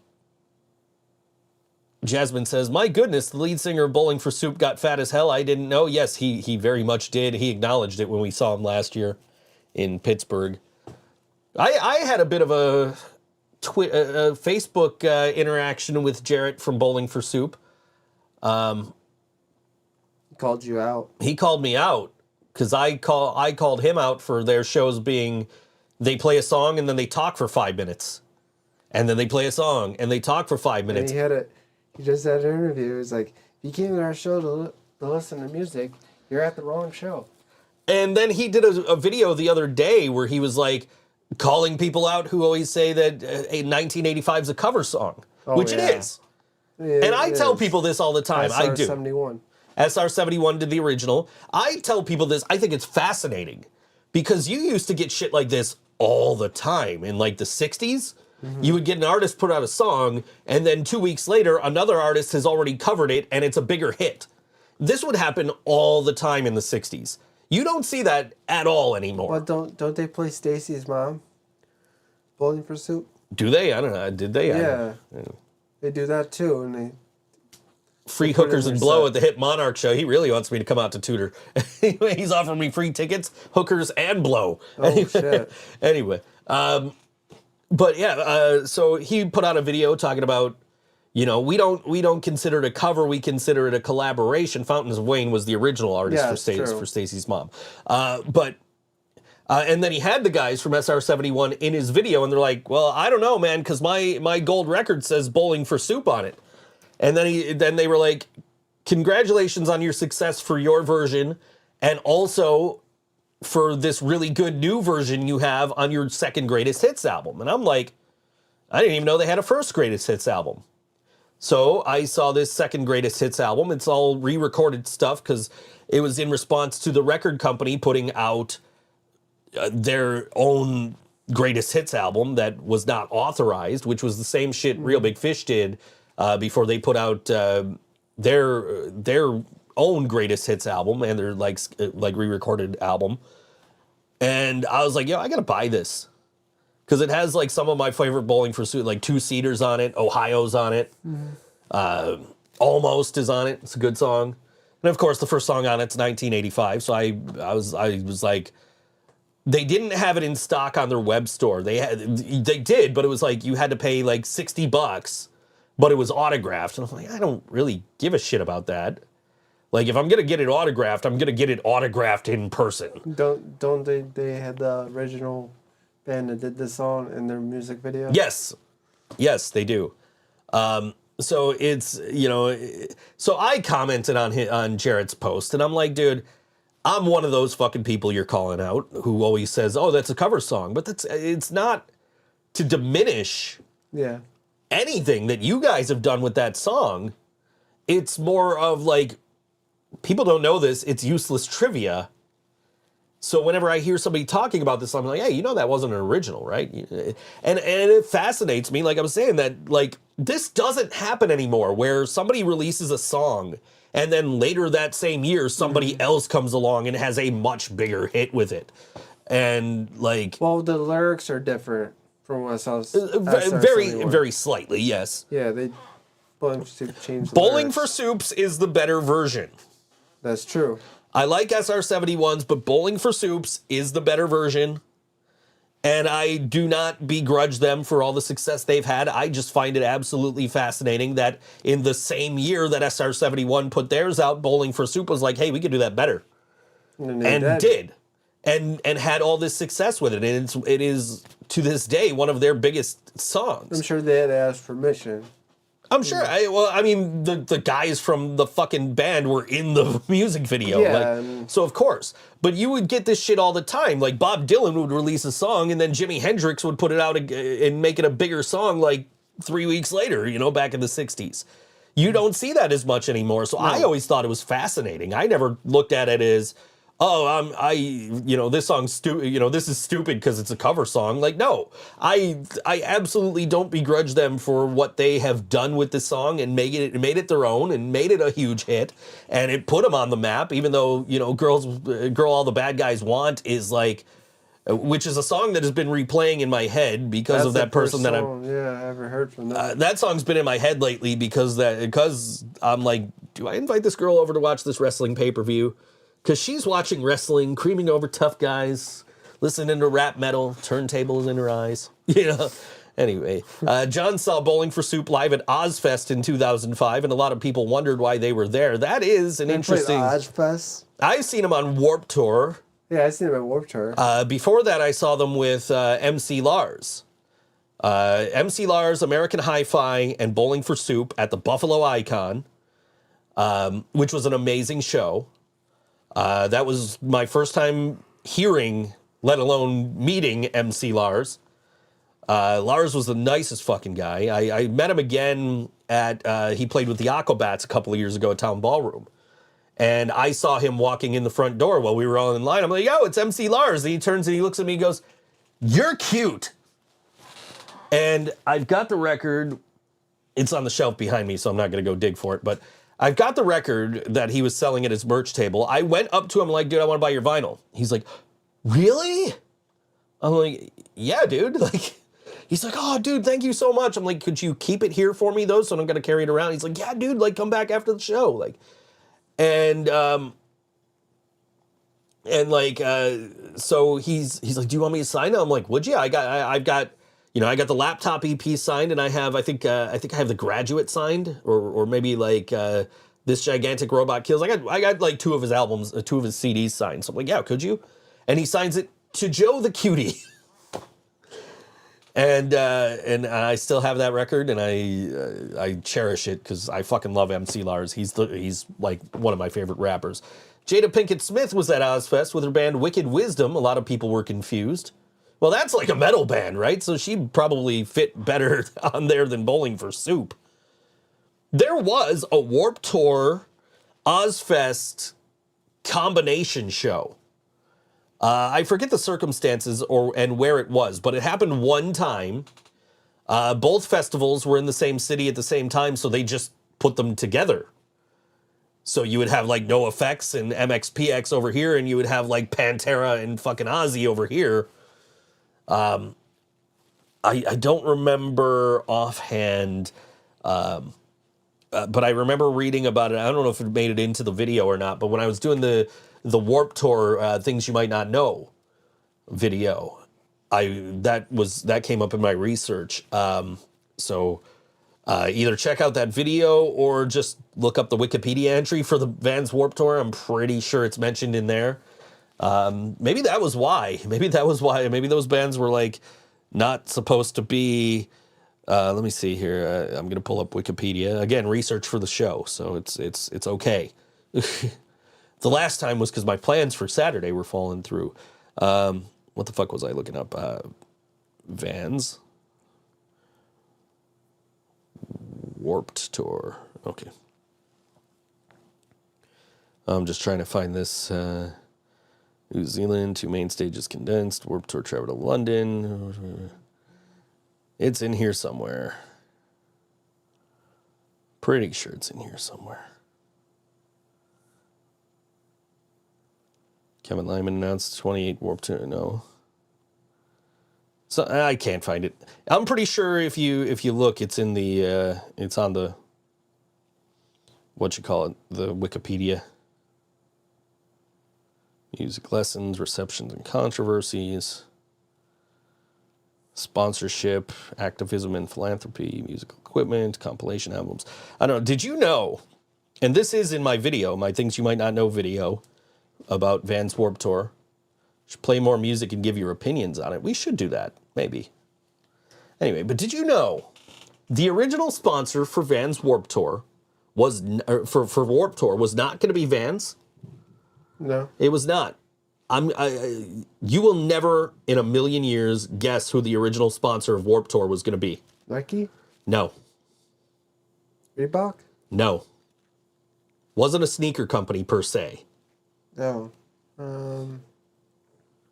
What? I give up. Tommy Hilfiger. No. Tommy Hilfiger was going to be the original sponsor for Vans Warped Tour. Tommy Hilfiger Warped Tour? Tommy Hilfiger. Doesn't sound right. July 18th, 1998 was when they played together. Thank you, John.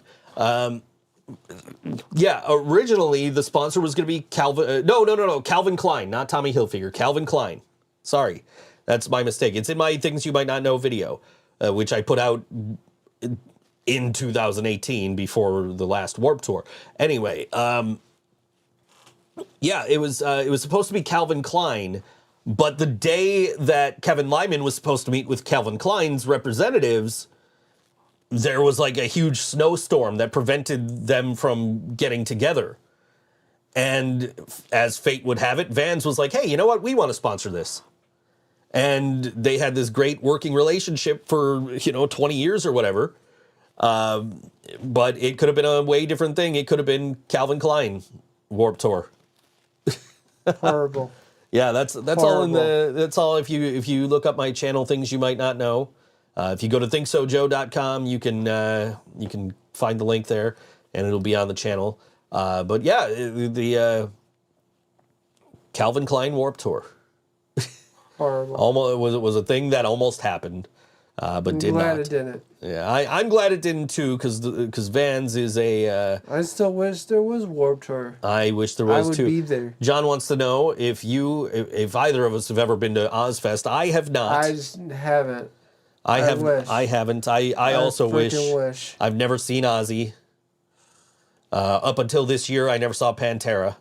And I still really haven't seen Pantera. I caught their last 3 songs. I'll see him November 10th. Can you really call him Pantera? Pantera-ish, somebody called him. I like that name, Pantera-ish.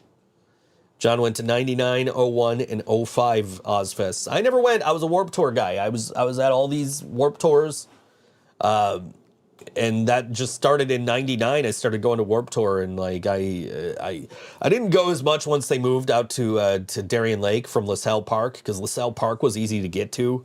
And even back then I didn't really drive. So, but yeah,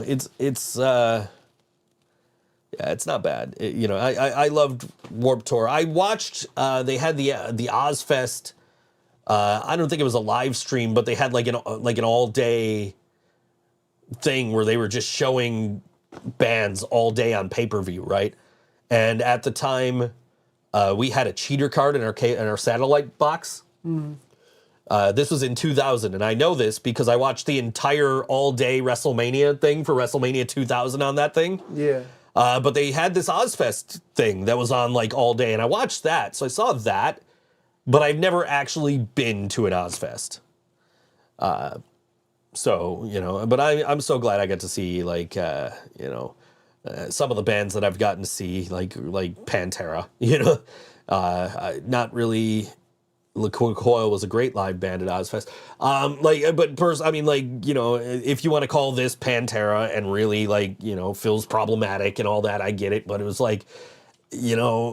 I have some teenage memories of Pantera where it was I'm still cool with seeing this because I'm not going to their standalone tour and giving them money directly. It's going through Metallica first, so, it is what it is. We got to get out of here, man. We got one song left. And this is from Hip Monarch. And I want to thank Raymond from Hip Monarch for hanging out with us today in the chat. They are playing at the Tudor Lounge. Come join us for our album release party at the Tudor Lounge. The Love Underground starts at 8 p.m. and Hip Monarch plays at 10 p.m. There's a $10 door charge. For an extra $2, you'll get the physical CD of their album. And that is a 21 plus show because it is Tudor, so we'll forgive you for not putting that in the description because we know that's a 21 plus venue. And this is from that album, and this song is called Already Gone on All WNY Think So Joe Show. We'll see you next week.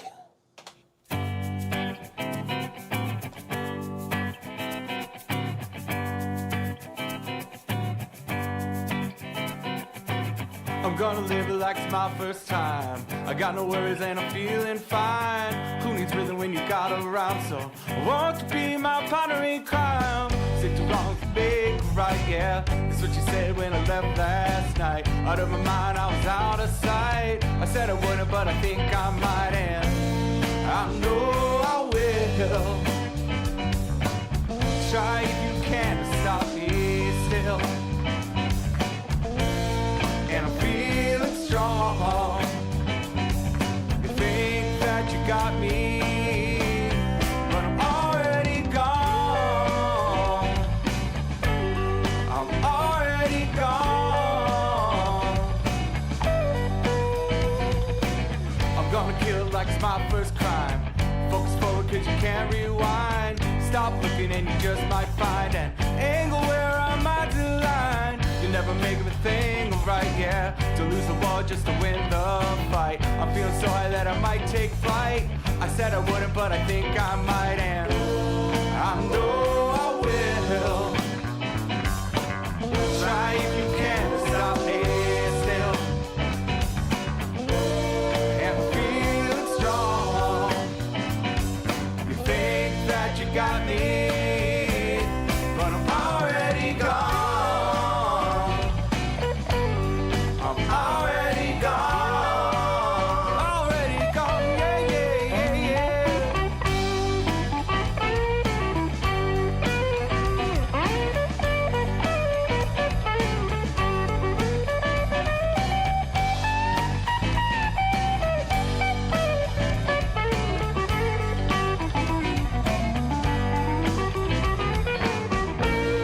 And I know I will. Try if you can to stop me